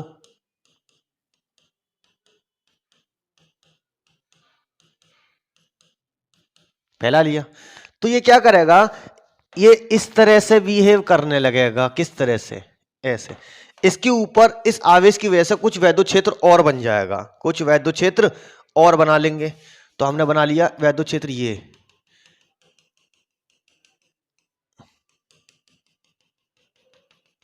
ठीक है। एक काल्पनिक पृष्ठ बन जाएगा। क्या बन जाएगा? काल्पनिक पृष्ठ बन जाएगा। उसकी हम कुछ त्रिज्या ले लेंगे यहां से r। क्या ले लेंगे इसकी? कुछ त्रिज्या। कुछ त्रिज्या हमने ले ली r, स्मॉल r। पहली कंडीशन क्या होगा, यहां पर हम एक आवेश वितरण बनाएंगे, एक क्या नाम है उसका, काल्पनिक पृष्ठ बना लेंगे, और कुछ एक यहां बना लेंगे, ठीक। तो हमने इसको नाम दिया, इस वाले को बिंदु P, इसको नाम दिया बिंदु P डैश। P डैश दो या PI दे रहे हो? P dash. सेम इसी तरीके से क्या होगा, कुछ अंदर भी पृष्ठ बन रहा होगा इसका। अंदर पृष्ठ बनते ही ना है, अंदर पृष्ठ तो होते ही नहीं है। वैद्युत क्षेत्र की तीव्रता डायरेक्ट जीरो होती है। क्या होती है? डायरेक्ट जीरो होती है। तो हम इसका ग्राफ बना लेते हैं, पहले इसी के ऊपर ही लेके चलेंगे, ठीक है। यहां से थोड़ा समझा दें अच्छी तरीके से। अरे चलो बाद में बनाएंगे इसको, ठीक है। ये हमारा पृष्ठ हो गया। क्या हो गया? ये हमारा एक पृष्ठ हो गया, गोलीय कोश हो गया। ये क्या हो गया? एक गोलीय कोश, ठीक है। इसको हमने थोड़ा साइड में रख लिया। अब बिंदु P पर हमें वैद्युत क्षेत्र की तीव्रता निकालनी है। क्या निकालनी है? बिंदु P पर वैद्युत क्षेत्र की तीव्रता। तो देखो, क्षेत्रफल वेक्टर भी बाहर और वैद्युत क्षेत्र की तीव्रता भी बाहर। क्षेत्रफल वेक्टर भी बाहर और वैद्युत क्षेत्र की तीव्रता भी बाहर, ठीक। ये हो गई हमारी वैद्युत क्षेत्र की क्षेत्रफल वेक्टर। तो ये हो गया इसका, और इसका भी क्षेत्रफल वेक्टर ये हो गया, ठीक। अब हमें क्या निकालना है? वैद्युत क्षेत्र की तीव्रता। तो वैद्युत क्षेत्र की तीव्रता क्या है? धनावेश फैला हुआ है बाहर। वैद्युत क्षेत्र की तीव्रता धनावेश फैला हुआ है बाहर, ठीक साहब। ये हो गया धनावेश अंदर बाहर, ठीक। इसको हमने दे दिया वैद्युत क्षेत्र की तीव्रता A, तो इसको दे दिया हमने dA। इसको दे दिया E, तो इसको दे दिया हमने dA। मान लो वैद्युत क्षेत्र की तीव्रता E और क्षेत्रफल वेक्टर dA बाहर। कहाँ? बाहर। बाहर अंदर आ जाओ, ठीक है। अब गोलीय कोश है, आवेश का पृष्ठ घनत्व कहाँ होगा? इसके ऊपर सिग्मा होगा। क्यों होगा सिग्मा? क्योंकि पृष्ठ के ऊपर फैला है। क्या है? पृष्ठ के ऊपर फैला है। गुजरने वाला फ्लक्स इसके ऊपर कितना होगा? फाई इक्वल टू होगा E dA। और हम जानते हैं गॉस की प्रमेय क्या कहती है? Phi equal to Q upon epsilon naught, ठीक। और we know that Q equal to कितना होता है? सिग्मा। Q इक्वल टू कितना होता है? सिग्मा अपॉन A, ठीक है। Sigma upon A, sigma is equal to Q upon A. Sigma is equal to कितना होता है? Q upon A. यहाँ रख लिया हमने। तो Q का मान हमें कितना मिल जाएगा यहाँ से? Q इज इक्वल टू मिल गया हमको सिग्मा dA। क्या मिल गया? Sigma dA। तो अब हम क्या करेंगे? Q का मान उठा के इसके अंदर रखेंगे, इन दोनों को बराबर कर लेंगे। तो ये कितना हो गया? EDA। EDA पहली कंडीशन निकालना है, R बड़ा हो कहाँ पर? अरे जब R क्या है जी, R बड़ा है कैपिटल R से, तब निकालना है, ठीक है। ये हो गया EDA। अब Q की जगह रख दिया हमने सिग्मा dA। ऐसा मत रखो, अभी मत करो। ये हो गया हमारा EDA बराबर Q अपॉन एप्सिलॉन नॉट, ठीक है। अब देखिए इस यहां पर जो हमने R लिया है, ठीक है, तो यहां पर DA कितना हो जाएगा? DA वाला DA जो है वो हो गया हमारा 4 पाई R स्क्वायर। क्या हो गया? 4 पाई R स्क्वायर हो गया। तो हमने यहां पर रख लिया E equal to 4 pi R square is equal to, अब Q की जगह रखेंगे हम sigma DA upon 4 pi R, नहीं सिग्मा DA क्या कर रहे हूं मुझे, Q अपॉन एप्सिलॉन नॉट रखूंगा यहां पर मैं अभी, Q अपॉन एप्सिलॉन नॉट। अब यहां पर समझना है, देखिए ये तो एक काल्पनिक पृष्ठ है जो बना था, ठीक है, लेकिन आवेश का वितरण क्या है? इसके ओरिजिनल गोले पे हुआ है। काय पे हुआ है? ओरिजिनल गोले पे। तो यहां जी ओरिजिनल गोला जो है E is equal to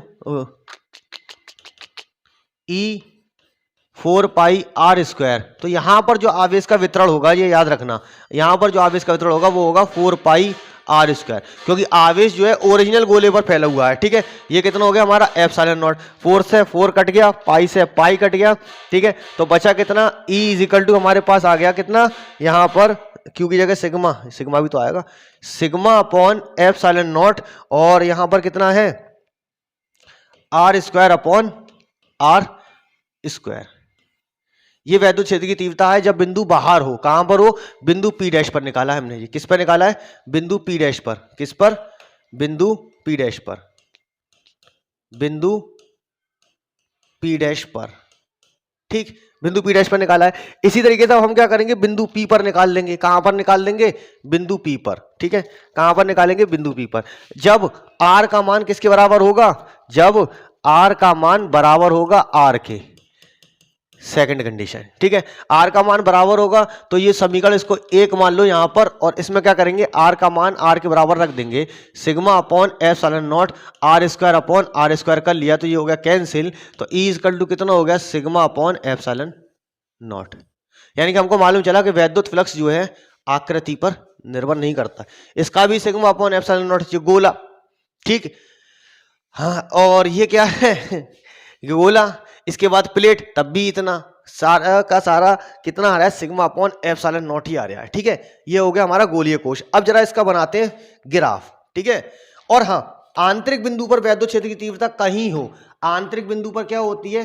zero होती है, चाहे वो अब केंद्र पर हो या कहीं भी हो। ठीक है, तो गोलीय कोश के अंदर क्या है? आंतरिक बिंदु पर जीरो होती है। गोलीय वो जो है ना, ठोस गोला जो होता है, वहां पर वैद्युत क्षेत्र की तीव्रता होती है। ठीक है, वहां पर होती है अंदर। ठीक है, लेकिन बाहर, वहां पर अंदर बाहर सब जगह होगी। गोलीय कोश में सिर्फ बाहर नहीं, बाहरी बाहर होती है, सरफेस पर होती है। उसके केंद्र पर, आंतरिक पृष्ठ पर हमेशा जीरो होती है। ठीक है ना, ये भी हो गया। अब बनाना है हमें इसका ग्राफ। तो इसका ग्राफ बनाने के लिए हम जरा समझ लें, इसको मैं उठा लेता हूं यहां से। ठीक है, चलते हैं इधर। देखिए इसका ग्राफ समझ लें। अब हम क्या समझ रहे हैं? इसका ग्राफ। ठीक, यहां पर मैं क्या करूंगा, एक सरल रेखा खींच लूं इसके केंद्र से, यहां से, और एक सरल रेखा मैं खींच लूं यहां से। ये हो गया। हमें ई और आर के बीच में ग्राफ खींचना है। क्या खींचना है? ई और आर के बीच में। ठीक साहब, तो हम जानते हैं ये हमारा जीरो है, ये हमारा कौन सा बिंदु पी है? क्या है? बिंदु पी है। वो हमारा क्या है? पी डैश है। तो यहां पर क्या होती है? वैद्युत क्षेत्र की तीव्रता शून्य होती है, और यहां पर कहां होती है? अनंत से अनंत चली जाएगी। ठीक है, इस तरह से जाता है इसका ग्राफ। तो स्टार्ट करते हैं गॉस की प्रमेय की सहायता से कूलाम के नियम की स्थापना। देखिए, गॉस की प्रमेय की सहायता से हम कूलाम के नियम की स्थापना किस तरह से करेंगे। जैसे कि हमने सिद्ध किया था कि गॉस की प्रमेय क्या होती है। गॉस की प्रमेय को हमने जब प्रूफ किया था, सेम उसी तरीके से हमको करना है, बस एक हल्का सा फर्क होगा। इसके अंदर हम एक परीक्षण आवेश जो है इसके पास ला के रख देंगे। क्या ला के रख देंगे? एक परीक्षण आवेश ला के रख देंगे उसके पास। ठीक, तो जैसे ही हम उसके पास परीक्षण आवेश ला के रखेंगे तो वो कुछ कहानियां दर्शाने लगेगा। अब वो कहानियां जो दिखाएगा वो कुछ इस तरह से होंगी। देखिए, सबसे पहले हमने सपोज किया ये कोई एक गोलीय पृष्ठ है। ठीक, अब इसके केंद्र ओ पर, इसके केंद्र ओ पर क्या है? एक आवेश रखा हुआ है। केंद्र ओ पर एक धन परीक्षण आवेश हमने ला के रख दिया। ये इसका केंद्र ओ है और यहां पर एक धन परीक्षण आवेश रखा हुआ है। ठीक, तो क्या होगा? आवेश वितरण की समिति से इस पर एक काल्पनिक पृष्ठ खींच लेंगे हम। ठीक है, तो हमने क्या किया? एक काल्पनिक पृष्ठ खींच लिया और ये हमारा बिंदु P मान लिया हमने। यहां पर क्या मान लिया? एक बिंदु P मान लिया। ठीक है, अब इसके ऊपर धनावेश रखा हुआ है। धनावेश के कारण वैद्युत क्षेत्र की तीव्रता कहां होती है? धनावेश के कारण वैद्युत क्षेत्र की तीव्रता बाहर की तरफ होती है। ठीक, और क्षेत्रफल वेक्टर कहां होगा? बाहर की तरफ होगा। क्लियर हो गया? अब इस बिंदु P पर हम क्या करेंगे? इस बिंदु P पर एक परीक्षण आवेश लाकर रख देंगे प्लस Q नॉट। ठीक है, अब यहां से हमको गॉस की प्रमेय की स्थापना करनी है। गॉस की प्रमेय की सहायता से हमें कूलाम का नियम स्थापित करना है। ठीक है साहब, तो देखिए हम सबसे पहली चीज जानते हैं, ये केंद्र O है, इस पर यहां पर एक बिंदु P रखा हुआ है। ठीक है, R मीटर की दूरी पर ये बिंदु P है। तो इससे गुजरने वाला जो फ्लक्स होगा, ठीक है, गुजरने वाला फ्लक्स, क्या? गुजरने वाला फ्लक्स, इसके ऊपर से कुछ फ्लक्स गुजरेगा, कुछ वैद्युत बल रेखाएं निकलेंगी। ठीक है, तो जो वैद्युत बल रेखाएं निकल रही होंगी वो कितनी होंगी? Phi equal to E dot d A होगा। क्या होगा? E dot d A. जैसे ही हम डॉट प्रोडक्ट हटाते हैं तो क्या लेके आते हैं? कॉस थीटा, जैसे हम पिछली वीडियो के अंदर करते चले आए हैं। तो फाई इक्वल टू कितना हो जाएगा? ई डी ए कॉस थीटा। ठीक। अब यहां पर जो थीटा है ये वैद्युत क्षेत्र की तीव्रता ई है और ये हमारा क्या है, क्षेत्रफल वेक्टर डी है जो बाहर की ओर होगा। दोनों के बीच में क्या होगा, 0 डिग्री का कोण बनने आया। ठीक है, तो फाई इक्वल टू कितना हो जाता है, यहां से ई डी ए हो जाएगा, क्योंकि cos 0 की वैल्यू कितनी होती है, 1 होती है। तो फाई इक्वल टू कितना हो गया, ई डी ए हो गया। अब गॉस की प्रमेय की सहायता से हम इसको प्रूव कर रहे हैं।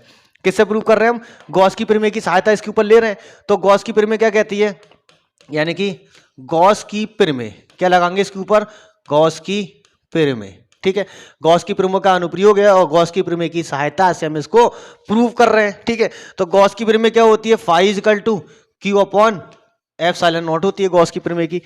ठीक है, गॉस की प्रमेय ये हो गई। अब क्या करेंगे, इससे गुजरने वाला जो फ्लक्स है, ठीक है, वो गॉस की प्रमेय की सहायता के बराबर हो जाएगा, यानी यहां भी फ्लक्स गुजरेगा और यहां भी फ्लक्स गुजरेगा। तो दोनों फ्लक्स की वैल्यू हम क्या कर लेंगे, बराबर कर लेंगे। जैसे ही हम फ्लक्स की वैल्यू बराबर करेंगे तो ये कितना हो जाएगा, ई डी ए हो जाएगा और ये हो जाएगा हमारा Q upon epsilon not. Clear. अब क्या करें, यहां पर हमको वैद्युत क्षेत्र की तीव्रता मिल जाएगी। डीए क्या करेंगे, डीए हमने ये वाला जो डीए लिया है, छोटा सा एक वृत्त लिया है, इस वृत्त का क्षेत्रफल कितना होगा, यानी कि ये डीए है और डीए बराबर किसके होता है, 4 पाई आर स्क्वायर के होता है। इतना तो हम जानते ही हैं। ठीक, इतना हम जानते हैं। तो अब हमको क्या करना है, जैसे ही ई डी ए निकालेंगे तो डीए की जगह हम लगा देंगे 4 पाई आर स्क्वायर और ये हो जाएगा हमारा क्यू अपॉन एप्सिलॉन नॉट हो जाएगा। 4 पाई आर स्क्वायर नीचे चला जाएगा, E is equal to 1 upon 4 pi epsilon naught, ये हो गया हमारा क्यू अपॉन आर स्क्वायर हो गया। क्या हो गया, क्यू अपॉन आर स्क्वायर हो गया। अगर आपसे कह दे कि कूलाम के नियम की सहायता से, यानी कि गॉस के नियम के, गॉस की प्रमेय की सहायता से वैद्युत क्षेत्र की तीव्रता स्थापित करनी है, तो ये हमारा सिर्फ इतना हो जाएगा यहां तक। ठीक है, ये हो गया हमारा वैद्युत क्षेत्र की तीव्रता के लिए। अब हमको क्या करना है, ये हमने वैद्युत क्षेत्र की तीव्रता निकाल ली। अब इसके ऊपर हमें कूलाम का नियम लगाना है। कूलाम का नियम क्या होता है, F equal to 1 upon 4 pi epsilon naught q q naught upon r square होता है। ठीक है, तो हम क्या करेंगे, अब ये परीक्षण आवेश, जैसे ही ये वाला जो परीक्षण आवेश दिख रहा है आपको, ये परीक्षण आवेश जैसे ही हम इसके संपर्क में लाएंगे तो इसके ऊपर कुछ बल का अनुभव होने लगेगा, कुछ बल इसके ऊपर लगने लगेगा। अब हम जानते हैं वैद्युत क्षेत्र की तीव्रता और बल का जो संबंध होता है वो ई इक्वल टू कितना होता है, एफ अपॉन क्यू नॉट होता है। ठीक, यहां से हम क्या करेंगे, एफ को ई के साथ में ले जाएंगे तो ये हो जाएगा ई इंटू क्यू नॉट, और ई इंटू क्यू नॉट जो हमारा जो कोई भी एक इक्वेशन आई है, इस समीकरण को उठा के इसके अंदर पुट कर देंगे। तो हमने जैसे ही इसके अंदर पुट करा, जैसे ही हम इसकी वैल्यू इसके अंदर पुट करेंगे तो ये तो हो जाएगा हमारा 1 अपॉन 4 पाई एप्सिलॉन नॉट। ठीक है, क्यू अपॉन आर स्क्वायर। ठीक है, कितना हो गया, क्यू अपॉन आर स्क्वायर, और यहां पर कितना है, क्यू नॉट है, तो कितना हो जाएगा, F is equal to 1 upon 4 pi epsilon naught q q naught upon r square. तो यहां से हमने क्या किया, कूलाम के नियम की स्थापना कर ली। वैद्युत क्षेत्र की तीव्रता पूछता है तो यहां तक, और अगर कूलाम के नियम पूछता है तो फिर यहां तक करेंगे। अब चलिए इसका देखते हैं, इसके कुछ न्यूमेरिकल। ठीक है, तो हम पहले सादा वाला न्यूमेरिकल देख लें, जो सादा सा न्यूमेरिकल होगा, छोटा छोटा सा। ठीक, एक समान आवेशित गोलीय कोश की त्रिज्या हो गई, नहीं, ये देखते हैं वैद्युत क्षेत्र की तीव्रता वाला, और ये देखते हैं। देखिए क्वेश्चन क्या कह रहा है, क्वेश्चन हमारा कह रहा है कुछ इस तरह से कि यदि एक कूलाम का आवेश, क्यू का मान कितना है, एक कूलाम का आवेश 8 सेंटीमीटर भुजा वाले घन के केंद्र पर स्थित है, 8 सेंटीमीटर भुजा वाले घन के केंद्र पर स्थित है। तो हमने घन की भुजा ले ली, कितनी है, ए बराबर हमने ले लिया 8 सेंटीमीटर है। मीटर में चेंज करना चाहो तो मीटर में चेंज कर लो। ठीक है, अभी समझ में आएगा क्यों नहीं कर रहा हूं मैं सब चीजें। घन के केंद्र पर स्थित है, तो घन के किसी एक फलक से बाहर आने वाला कुल वैद्युत फ्लक्स कितना होगा। ठीक है, घन के एक फलक से बाहर आने वाला कुल वैद्युत फ्लक्स कितना होगा। तो हमने यहां पर एक घन बना लिया और एक ये घन बना लिया। ठीक है, एक घन बनाना है हमको, तो घन बनाने के लिए हमने क्या किया, ये इस तरह से घन बना लिया। ठीक, अब इसके केंद्र पर, कहां पर, केंद्र पर एक आवेश ला के रखना है। ठीक है साहब, केंद्र क्यू पर कितना है, एक कूलाम का आवेश है। कितने कूलाम का आवेश है, एक कूलाम का आवेश है। तो वैद्युत बल रेखाएं कहां निकल रही होंगी, वैद्युत बल रेखाएं बाहर की तरफ निकल रही होंगी, कुछ इधर से जा रही होंगी, कुछ इधर से जा रही होंगी, कुछ इसके इधर से जा रही होंगी, कुछ इधर आ रही होंगी, कुछ इधर से निकल रही होंगी, कुछ इधर से निकल रही होंगी। तो देखिए घन के कितने फलक होते हैं, घन के होते हैं 6 फलक होते हैं। कितने फलक होते हैं, 6 फलक। अब पूछ रहा है आपसे कि किसी एक फलक से गुजरने वाला वैद्युत फ्लक्स निकालना है हमको, ठीक है। तो फाई इक्वल टू कितना हो जाएगा, Q अपॉन एप्सिलॉन नॉट होता है जब किसी एक घन से निकलेगा। किससे निकलेगा, एक घन के एक फलक से निकलेगा। किसी एक फलक से जब निकलेगा तो क्या हो जाएगा, 6 का डिवाइड हो जाएगा, 6 अपॉन एप्सिलॉन नॉट हो जाएगा, ठीक है। और हम जानते हैं एप्सिलॉन नॉट की वैल्यू कितनी होती है, 8.8 गुणा 10 की घात -12, ये इसकी वैल्यू होती है। और Q का मान कितना दिया हुआ है हमको, 1 दिया हुआ है। तो हम क्या करेंगे, phi is equal to Q की जगह हम कितना लगा देंगे, 1/6 एप्सिलॉन नॉट, इतना फ्लक्स उसके अंदर से गुजर जाएगा। अब चाहे एप्सिलॉन नॉट की वैल्यू लगा के इसको कैलकुलेट कर दो, बेहतर यही होगा कि आंसर हम यहीं पर ही छोड़ दें, ठीक। अब दूसरा क्वेश्चन क्या कहता है, दूसरा क्वेश्चन है हमारा, ठीक है, कि वैद्युत क्षेत्र की तीव्रता दी हुई है आपको, क्या दिया हुआ है, कुछ वैद्युत क्षेत्र दिया हुआ है, वैद्युत क्षेत्र की तीव्रता E बराबर दी हुई है आपको 2I cap plus 4J cap plus 7K cap, ठीक है। और इसका कुछ एक पृष्ठ दिया हुआ है वेक्टर A, और ये दिया हुआ है आपको वेक्टर A बराबर 10J कैप से होकर गुजरने वाला कुल वैद्युत फ्लक्स कितना होगा। 2017 में पूछा हुआ क्वेश्चन है, लेटेस्ट ही है ये, ठीक है। यानी कि आपको E दिया हुआ था और आपको A दिया हुआ था, क्लियर। E और A की वैल्यू दे रखी है। अब हम जानते हैं वैद्युत फ्लक्स जो होता है एक अदिश राशि होती है, ठीक है। वैद्युत फ्लक्स एक अदिश राशि तो है, लेकिन किसकी अदिश राशि है, फाई इज इक्वल टू, वैद्युत फ्लक्स जो होता है फाई इज इक्वल टू होता है हमारा E डॉट DA, या DA या A ले लें कोई एक, ठीक है। और हम जानते हैं वेक्टर E क्या होते हैं, 3 कंपोनेंट होते हैं। इसी तरीके से क्षेत्रफल वेक्टर के भी 3 कंपोनेंट हो जाएंगे, ठीक है। तो हम क्या करते हैं, इस वाले आंसर को पूरा लिखते हैं 2I cap plus 4J cap plus 7K cap. और क्षेत्रफल वेक्टर जो दिया है वो एक दिशा में दिया हुआ है, लेकिन वैद्युत क्षेत्र की तीव्रता 3 दिशाओं में दी हुई है। तो हम क्या करेंगे, 10J कैप को हमने ऐसे ही लिख लिया, ठीक। और हम जानते हैं कि क्षेत्रफल वेक्टर को अगर हम लिखना चाहें DA या A को, तो हम कैसे लिख सकते हैं, ऐसे लिख सकते हैं ना, 0I cap plus 10J cap, यहां तो कुछ है ही नहीं है ना, तो 0K कैप हो जाएगा, क्लियर। तो अब क्या होगा, ये तो सारे जीरो में चले जाएंगे, I 0 के साथ में चला जाएगा, K 0 के साथ में चला जाएगा, तो क्षेत्रफल वेक्टर बचेगा कितना आपका, सिर्फ ये बचेगा, यानी कि 4 का गुणा आप किस में कर रहे होंगे, 10 में, और J डॉट J कर रहे होंगे। We know that J dot J किसके बराबर होता है, 1 के बराबर होता है। तो वैद्युत फ्लक्स कितना होगा निकलने वाला यहां से, सिर्फ फाई होगा। क्या होगा, फाई होगा newton meter square upon coulomb, इतना वैद्युत फ्लक्स इसके अंदर से गुजरेगा। तो वहां पर मात्रक लिखना भूल गए थे, यहां पर हम लिख दें newton meter square upon coulomb, clear. ये रहा क्वेश्चन आपका, दूसरा ये हो गया।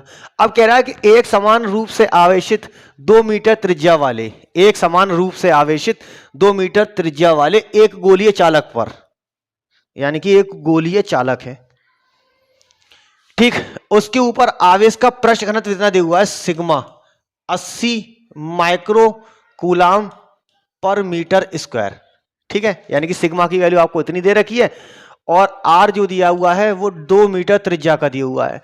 कितने मीटर त्रिज्या का दिया हुआ है, 2 मीटर त्रिज्या का। और एप्सिलॉन नॉट की वैल्यू हमें इतनी दी हुई है, एप्सिलॉन नॉट दिया हुआ है आपको 8.85 इंटू 10 की power -12 coulomb square upon newton meter square, इतना दिया हुआ है आपको। तो क्या कह रहा है, चालक से निकलने वाला कुल वैद्युत फ्लक्स ज्ञात करना है, चालक से निकलने वाला कुल वैद्युत फ्लक्स। तो हम जानते हैं वैद्युत फ्लक्स होता कितना है, phi equal to Q upon epsilon naught. अब यहां पर Q की वैल्यू तो दे नहीं रखी है, लेकिन आवेश का पृष्ठ घनत्व तो कुछ दे रखा है, आवेश का पृष्ठ घनत्व ये दे रखा है सिग्मा, ठीक। और we know that sigma equal to कितना होता है, Q अपॉन A होता है, ठीक है। Q अपॉन A होगा, तो हम क्या करेंगे, यहां से Q की वैल्यू जैसी बनाएंगे तो कितना हो जाएगा, Q की जगह हो जाएगा हमारा sigma A upon epsilon naught. अब A की वैल्यू ही नहीं दे रखी है, A की वैल्यू भी नहीं दे रखी है, तो देखिए A की वैल्यू हम कैसे निकालेंगे। क्वेश्चन के अंदर क्या दिया हुआ था कि एक गोलीय चालक है ना, ये गोलीय चालक है, इसकी कुछ त्रिज्या उसने दे रखी है, तो इसकी ये क्या हो गई, इसकी ये त्रिज्या हो गई, ठीक। त्रिज्या कितने मीटर की दे रखी है, 2 मीटर की दे रखी है, ये केंद्र हो गया O। इसके ऊपर आवेश का पृष्ठ घनत्व जो था इस तरह से फैला हुआ होगा, सरफेस चार्ज डिस्ट्रीब्यूशन दिया हुआ है, ठीक है, सरफेस चार्ज डिस्ट्रीब्यूशन ही होता है इसके ऊपर, ठीक है। इतना कुछ समझ में आ गया, आ गया, अच्छा। अब हम क्या करेंगे, एरिया निकाल लेंगे। तो स्क्वायर का जो एरिया होता है वो कितना होता है, 4 पाई आर स्क्वायर होता है। कितना होता है? 4 पाई आर स्क्वायर। अब सारी वैल्यू हमें कैलकुलेट कर देनी है। हम चाहें तो इसको इस तरह से भी लिख सकते हैं, 80 इंटू 10 की घात -6 कूलाम पर मीटर स्क्वायर। ठीक है, माइक्रो कूलाम को हमने चेंज कर लिया। हम जानते हैं 1 माइक्रो कूलाम कितना होता है? 10 की पावर -6 होती है। ठीक है, कूलाम माइक्रो का मतलब ही 10 की पावर -6 है। अब बस हमको क्या करना है, सारी वैल्यू इसके अंदर रखनी है। तो ये हो जाएगा सिग्मा, ठीक है, 4 pi r square upon epsilon naught. ठीक, अब हम क्या करेंगे, सिग्मा की वैल्यू तो हमने लगा ली कितनी, 80 इंटू 10 की घात -6। ठीक है, 4 को हमने ऐसी रहने दिया, पाई को हमने ऐसी रहने दिया, और आर कितना दिया हुआ है आपको, 2 मीटर की त्रिज्या दी रखी है, तो हमने यहां भी क्या कर लिया, 2 का स्क्वायर कर लिया अपॉन एप्सिलॉन नॉट की वैल्यू को हमने ऐसी लगा लिया, 8.85 गुणा 10 की घात -12 रख लिया। अब चाहे काटना चाहे तो काट ले, और छोड़ना चाहे तो वो छोड़ना चाहे, क्यों कह रहा हूं, क्या करेंगे, इसकी वैल्यू हम कैलकुलेट कर लेंगे। तो इसकी वैल्यू जैसी हम कैलकुलेट करेंगे तो हमको कुछ आंसर मिलेगा, इसका कॉपी, इसका कुछ आंसर मिल होगा हमको। ठीक है, यहां पर हमने कैलकुलेट कर लिया। तो देखिए, जब हम इसको कैलकुलेट करते हुए ला रहे होंगे तो इसको मैं क्या करूं, अगर 8.5 को 80, इसको 40, और ये हो गया हमारा 22/7, और ये हो गया हमारा 4 इंटू 10 की पावर -6। ठीक है, ये हो गया नीचे 8.85 इंटू 10 की पावर -12। ठीक है, तो इसको जितना कैलकुलेट कर सकते हो कर लो। 2 1 जा 2, 2 2 जा 4, 2 2 जा 4, 2 2 जा 2 4 जा 8, 2 4 जा 8, 2 2 जा 4, और 2 5 जा 10। ठीक है, और काटना चाहो तो और काट लो इसको, 10 की पावर -12 को ऊपर ले जाओ, तो इसका कुछ आंसर हमारा आ जाएगा, वो आप कैलकुलेट कर लेना। ठीक है, काफी लंबी कैलकुलेशन हो जाएगी। ठीक है, चलते हैं फिर नेक्स्ट क्वेश्चन की तरफ। तो नेक्स्ट क्वेश्चन हमारा क्या है, नेक्स्ट क्वेश्चन हमें हमारा ये वाला, ये है, देखो, धातु की एक पतली गोलीय कोश, यूपी बोर्ड में बहुत पूछा जाता है, ये वाला क्वेश्चन है। ठीक है, यूपी बोर्ड में बहुत पूछा जाता है, कह रहा है धातु की एक पतली गोलीय कोश है, ये रही धातु की एक पतली गोलीय कोश, कि जिसकी त्रिज्या कितनी है, इसकी त्रिज्या जो है 0.25 मीटर है। ये कोई गोलीय कोश है, इसकी त्रिज्या दे रखी होगी। ठीक है साहब, 0.25 इसकी क्या है, रेडियस है, 0.25 मीटर इसका रेडियस है। कह रहा है इस पर 2.2 माइक्रोकूलम का आवेश है, यानी कि आर का मान तो दे रखा है हमारा 0.25, इसको आर ना हम कैपिटल आर ले रहे हैं। ठीक है, क्या ले रहे हैं, कैपिटल आर। कितना दे रखा है, 0.25 मीटर, और 0.2 माइक्रोकूलम का इसके ऊपर आवेश है। तो Q इक्वल टू कितना हो गया, 0.2 माइक्रोकूलम को हमने चेंज किया तो कितना हो गया, 10 की पावर -6 कूलम का आवेश है। इसके कारण एक बिंदु पर वैद्युत क्षेत्र की तीव्रता ज्ञात कीजिए। हमको क्या ज्ञात करना है, ई का मान ज्ञात करना है। ठीक है, क्या ज्ञात करना है हमको, ई का मान ज्ञात करना है इसके ऊपर। तो हम अब इसका क्या मान निकालना है, हमें ई का मान निकालना है ना। तो देखिए, ई का मान निकालने के लिए हम क्या करेंगे, कोश के भीतर, कोश के ठीक बाहर 3 आंसर निकालने हैं। नंबर 1, कोश के भीतर, कोश के भीतर। दूसरा, कोश के ठीक बाहर, कोश के ठीक बाहर। और तीसरा क्वेश्चन क्या कह रहा है, कोश के केंद्र से 3 मीटर दूर, यानी कि कोश के केंद्र से 3 मीटर दूर, केंद्र से 3 मीटर दूरी पर। तो देखिए, हम जानते हैं कि गोलीय कोश है, इसके ऊपर एक समान रूप से आवेश फैला हुआ है, जिसका मान हमको कुछ दे रखा है, जिसका मान हमको कुछ दे रखा है।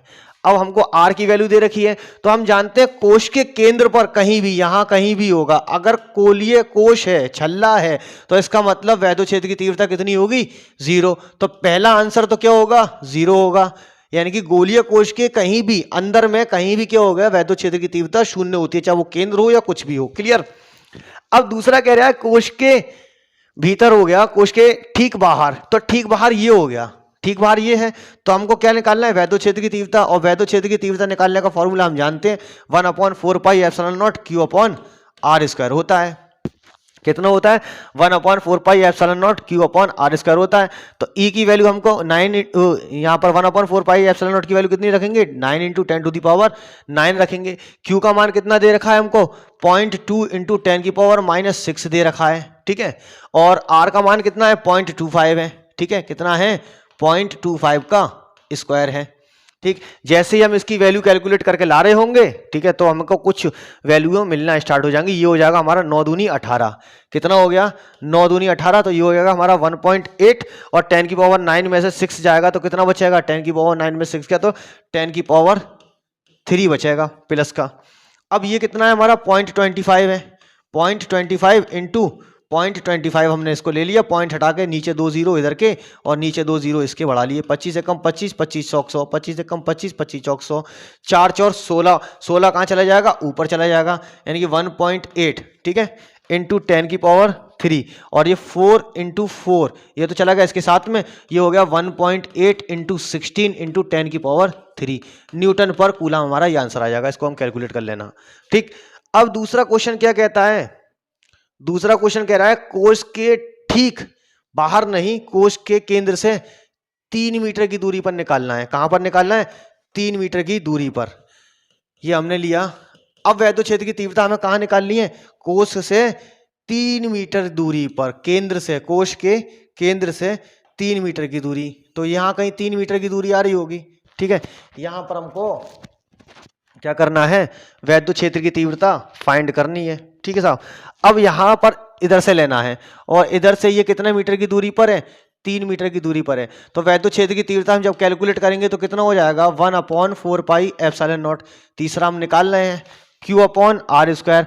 आवेश का मान वही रहेगा। ठीक, ये हो जाएगा हमारा 9 इंटू 10 की पावर 9 और Q की वैल्यू कितनी हो गई? Q की वैल्यू दे रखी है हमको 0.25 इंटू 0.25 कहाँ है भैया? 0.2 है। कितनी है? 0.2 है।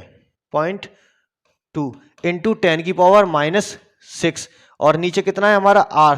तो r कितना हो जाएगा हमारे यहाँ पर? 3 हो गया। 3 का स्क्वायर हम जैसे ही करेंगे तो कितना हो जाएगा? 9/9 हो गया यहाँ पर, 10 की पावर 9 हो गया और ये हो गया 0.2 इंटू 10 की पावर -6। 9 से 9 ये कैंसिल हो गया तो आंसर कितना आ गया? 0.2 इंटू 10 की पावर -6 न्यूटन पर कूलम। यहां से एक चीज समझ में आ रही है, देखो, जब कोश के पृष्ठ पर है तो वैद्युत क्षेत्र की तीव्रता सबसे ज्यादा हो रही है। जैसे जैसे दूरी बढ़ रही है तो वैद्युत क्षेत्र की तीव्रता घट रही है और वैद्युत क्षेत्र की तीव्रता तो घटे क्यों ना घटे, क्योंकि E डायरेक्टली प्रोपोर्शनल नहीं है, इनवर्सली प्रोपोर्शनल है उसके डिस्टेंस के स्क्वायर के। तो डिस्टेंस जितना ज्यादा होगा वैद्युत क्षेत्र की तीव्रता उतनी ही कम हो जाएगी। कोई और क्वेश्चन रह गया क्या? देखें एक आध कोई और रह गया हो। ये है क्वेश्चन। ठीक है, ये क्वेश्चन थोड़ा दिमाग लगाना है इसके अंदर। क्वेश्चन में देखिए 20 सेंटीमीटर लंबा एक बेलन है। क्या है? एक बेलनाकार तार दिया हुआ है। ठीक है, इसका कुछ लंबाई है, ये रहा। ठीक, एक इस तरह से ये बेलन है। ठीक, और इसका कुछ वैल्यू इस तरह से दे रखी है। ये एक बेलनाकार एक तार है। ये क्या है? तार है। ठीक है, क्वेश्चन कह रहा है कि 20 सेंटीमीटर लंबा है तथा 5 सेंटीमीटर त्रिज्या वाला। 20 सेंटीमीटर तो ये लंबा है। कितना है? 20 सेंटीमीटर यहां से ये लंबा है। ठीक है, और इसकी त्रिज्या कितनी है? इसकी त्रिज्या है 5 सेंटीमीटर। तो बेलन की जो त्रिज्या होती है सब तरफ बराबर ही होती है भैया। तो ये कितनी है? 5 सेंटीमीटर दी हुई है इधर से और 5 सेंटीमीटर दी हुई है इधर से। ठीक, कह रहा है कि इसका अक्ष x दिशा में, केंद्र x दिशा में तथा केंद्र मूल बिंदु पर है। तो ये रहा हमारा केंद्र, ये मूल बिंदु पर है। ठीक है, अब मूल बिंदु पर है तो एक x जो होगा हमारा 10 सेंटीमीटर प्लस में जाएगा और दूसरा x जो होगा 10 सेंटीमीटर माइनस में जाएगा। क्लियर हो गया? ठीक है, इस तरह से रखा हुआ है और इस पर जो वैद्युत क्षेत्र की तीव्रता का मान दिया हुआ है वेक्टर E। वैद्युत क्षेत्र की तीव्रता का जो मान है वो कितना है? वैद्युत क्षेत्र की तीव्रता का मान है वेक्टर E। क्या है भैया जी? ठीक, वैद्युत क्षेत्र की तीव्रता E का जो मान दिया हुआ है वो कितना है? 200 न्यूटन, 200 I कैप न्यूटन पर कूलम। मतलब I डायरेक्शन में, x की पॉजिटिव डायरेक्शन में। और कह रहा है यहां पर x इज ग्रेटर देन 0 से के लिए, और वेक्टर E का मान जो दिया हुआ है दूसरी का वैद्युत क्षेत्र की तीव्रता भी उतनी ही आ रही होगी -200 आई कैप न्यूटन पर कूलाम। तो एक क्या बता रही है, एक्स पॉजिटिव में और एक बता रही है नेगेटिव में, यानी कि एक कुछ इधर से निकल लिया होगा और एक कुछ इधर से निकल लिया होगा। यहां पर क्या कह रहा है, एक्स लेस देन है 0 से, ठीक है साहब, एक ग्रेटर देन है 0 से, एक लेस देन है 0 से, ये हमको मान दे रखा है। और हमसे इसमें 4 क्वेश्चन उसने पूछे हैं, ठीक। यहां पर वैद्युत क्षेत्र की तीव्रता ये दिखाया है उसने, क्षेत्रफल वेक्टर ए, क्या दिखा दिया है, ये क्षेत्रफल वेक्टर ए दिखा दिया है। और यहां पर वैद्युत क्षेत्र की तीव्रता दिखाई है ई, इधर की तरफ दिखाई है, ठीक है साहब। और एक वैद्युत क्षेत्र की तीव्रता दिखाई है इधर की तरफ ई, और ये इसका क्षेत्रफल वेक्टर है ए, ठीक। ये कंडीशन है, 20 सेंटीमीटर लंबा तार है, 20 सेंटीमीटर लंबा तार है। तो अब इसमें पूछा क्या है, इसमें पहला जो क्वेश्चन है आपसे पूछा हुआ कि नंबर 1, और एक चीज और दिखाई है इसके अंदर कुछ, ये वाई एक्सिस जो दी हुई है ये, और यहां से 90 डिग्री का कोण बना रहा है, और ये वैद्युत क्षेत्र की तीव्रता है ई, ठीक। कह रहा है प्रत्येक सपाट से गुजरने वाला नेट फ्लक्स कितना होगा, क्लियर, प्रत्येक सपाट से, तो एक सपाट तो ये हो गई और एक दूसरी सपाट ये हो गई, ठीक है। प्रत्येक सपाट से गुजरने वाला फ्लक्स, यानी कि प्रत्येक सपाट से गुजरने वाला फ्लक्स, क्या निकलवा रहा है आपसे, गुजरने वाला फ्लक्स, ठीक। तो इसके सपाट कितने हैं वो देख लें हम। तो देखिए इसका एक सपाट तो ये वाला है और एक सपाट ये वाला है, ठीक है। तो वैद्युत क्षेत्र की तीव्रता ई कितनी होगी, फाई इज इक्वल टू ई, इसको हमने ले लिया बिंदु P और इसको हमने ले लिया बिंदु P डैश। तो प्रत्येक सपाट से, यानी कि एक तो गुजरेगा 5P से और दूसरा गुजरेगा हमारा 5P डैश से, तो कितना हो जाएगा, 5P dash is equal to हो गया EA और प्लस ये कितना हो गया E है, ठीक है, EA हो गया, क्लियर। अब हम जानते हैं तो कितना हो गया, ट्वाइस EA हो गया ये प्रत्येक सपाट पे गुजरने वाला फ्लक्स। मतलब अब E की वैल्यू इसने 200 न्यूटन पर कूलम इधर दे रखी है, 200 न्यूटन पर कूलम इधर दे रखी है, क्लियर। प्रत्येक सपाट है, बेलनाकार है, तो जाहिर सी बात है एक जैसा ही निकलेगा, क्लियर हो गया। अब कहने का मतलब है इसका कि इससे कितना और इससे कितना, तो कुल कह रहा है प्रत्येक सपाट से गुजरने वाला कुल फ्लक्स कितना होगा। तो ये 2 सपाट है, क्लियर। अब ए का मान हम कितना लगाएंगे, वही पाई आर स्क्वायर लगा लें, ठीक है। तो ये होगा 2, ई का मान कितना है 200 न्यूटन पर कूलम, क्लियर। और पाई का मान ए का हमने रख दिया कितना, पाई आर स्क्वायर, कितना रख दिया, पाई आर स्क्वायर रखा, और आर हमारा कितना दिया हुआ है, 5 सेंटीमीटर का दिया हुआ है। तो ये हो जाएगा हमारा 400 और ये हो गया हमारा 3.14, और आर का मान हमने कितना ले लिया, आर का मान हमने ले लिया 5 सेंटीमीटर है, 5 सेंटीमीटर ही तो दिया है ना, आर का मान कहाँ गया, ये रहा, आर का मान 5 सेंटीमीटर है। तो 5 × 10⁻⁻2 का हमने कर लिया होल स्क्वायर, ठीक। 400 ये हो गया 4 × 314, ये पॉइंट से ये 2 0 कैंसिल कर लिए हमने, और ये कितना हो गया, ये हो गया हमारा 25, कितना हो गया 25, और ये हो गया 10 की घात -4, 10 की घात -4, 25 चौक 100 ले लिए हमने, ये कितने ले लिए, 25 चौक 100 हो गया, इंटू 3 1 4 हो गया, और बटे में कितना आ गया, बटे में हमने लगा लिया 1/1 2 3 4, क्योंकि 10 की घात 4 है, नीचे लाके प्लस हो जाएंगे, तो ये हो गया हमारा। तो प्रत्येक सपाट से गुजरने वाला जो फ्लक्स हो गया वो कितना हो गया, 314/100, तो कितना आ रहा है 3.14 कुल फ्लक्स आ गया, कितना आ गया कुल फ्लक्स। और पूछ ले कि इस सपाट से कितना, उस सपाट से कितना, तो हम जानते हैं इसका डिवाइड कर देंगे, ये तो हमारा क्या आ गया, कुल फ्लक्स आ गया, ये आ गया 3.14, ये हमारा आ गया कुल फ्लक्स, कितना आ गया कुल फ्लक्स। कह रहा है किसी एक सपाट से, तो एक सपाट से कितना होगा, यानी कि 5P से कितना गुजरेगा, इसका आधा कर देंगे, 5P से जब इसको गुजारना है तो ये हो गया 2 × 2 और 0.5 और 0.57, यानी कि एक सपाट से इतना जा रहे होगा तो दूसरे सपाट से भी कितना जाएगा, 1.57 ही जाएगा, ठीक है, newton meter square upon coulomb, clear. मात्रक इसका क्या हो गया, newton meter square upon coulomb, clear हो गया। दूसरा क्या कह रहा है कि वक्रीय पृष्ठ से होकर गुजरने वाला फ्लक्स, किससे, वक्रीय पृष्ठ से होकर गुजरने वाला फ्लक्स निकालना है अब हमको, वक्रीय पृष्ठ से, कर्व्ड सरफेस एरिया से गुजरने वाला फ्लक्स इसके ऊपर कितना होगा। दूसरी कंडीशन क्या कह रही है, वक्रीय पृष्ठ से होकर गुजरने वाला फ्लक्स, ठीक। दूसरी कंडीशन है वक्रीय पृष्ठ से, वक्रीय पृष्ठ से,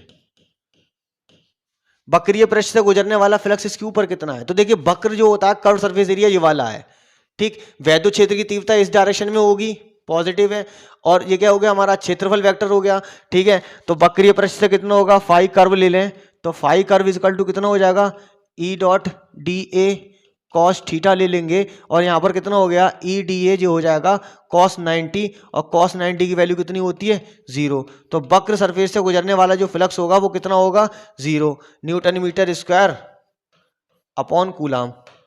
अगला क्या कह रहा है बेलन के बाहर निकलने वाला कुल फ्लक्स कितना है। तो बेलन के बाहर जो कुल फ्लक्स निकल रहा है वो इसी सरफेस से निकल रहा है। ठीक है, तो तीसरा आंसर भी क्या होगा हमारा कुल फ्लक्स जो होगा तीसरा। ठीक है, कुल फ्लक्स, तो कुल फ्लक्स बराबर कितना होगा प्रत्येक सपाट वाला फाई इजिकल टू, यानी कि फाई पी से और दूसरा फाई पी डैश से प्लस कहां से फाई कर्व से। तो कितना निकला 3.14, कितना निकला था वहां से, यहां से देखें 1.57 1.57 निकला, कितना 1.57। तो 1.57 प्लस 1.57 प्लस 0, तो ये कितना हो गया 7 7 14 2 5 और ये कितना हो गया 1 4, 3.14 निकल लिया है। अगला क्वेश्चन क्या कह रहा है चौथा, तो चौथा भी क्वेश्चन कुछ कह रहा होगा, जो कुछ कह रहा होगा उसको देखेंगे अभी। यहां पर कह रहा है बेलन के भीतर नेट आवेश कितना है, बेलन के भीतर नेट आवेश कितना है, बेलन के भीतर नेट आवेश, कुल आवेश का मान हमें निकालना है। ठीक है, तो चौथा जो कंडीशन है वो क्या है बेलन के भीतर कुल आवेश निकालना है। तो कुल आवेश कितना होगा हमारा phi is equal to q upon epsilon naught लगा देंगे, क्यू का मान यहां से लगा देंगे तो ये कितना हो जाएगा फाई एप्सिलॉन नॉट हो जाएगा और 3.14 गुणा 8.85 गुणा 10⁻⁻12 कूलाम का इसके अंदर आवेश उपस्थित होगा। इसकी वैल्यू कैलकुलेट कर लेना, आंसर हमारा ये आ गया, इसके अंदर उपस्थित कुल आवेश। तो फिर मिलते हैं नेक्स्ट वीडियो के अंदर जो होगी हमारी वैद्युत विभव के बारे में। क्लियर।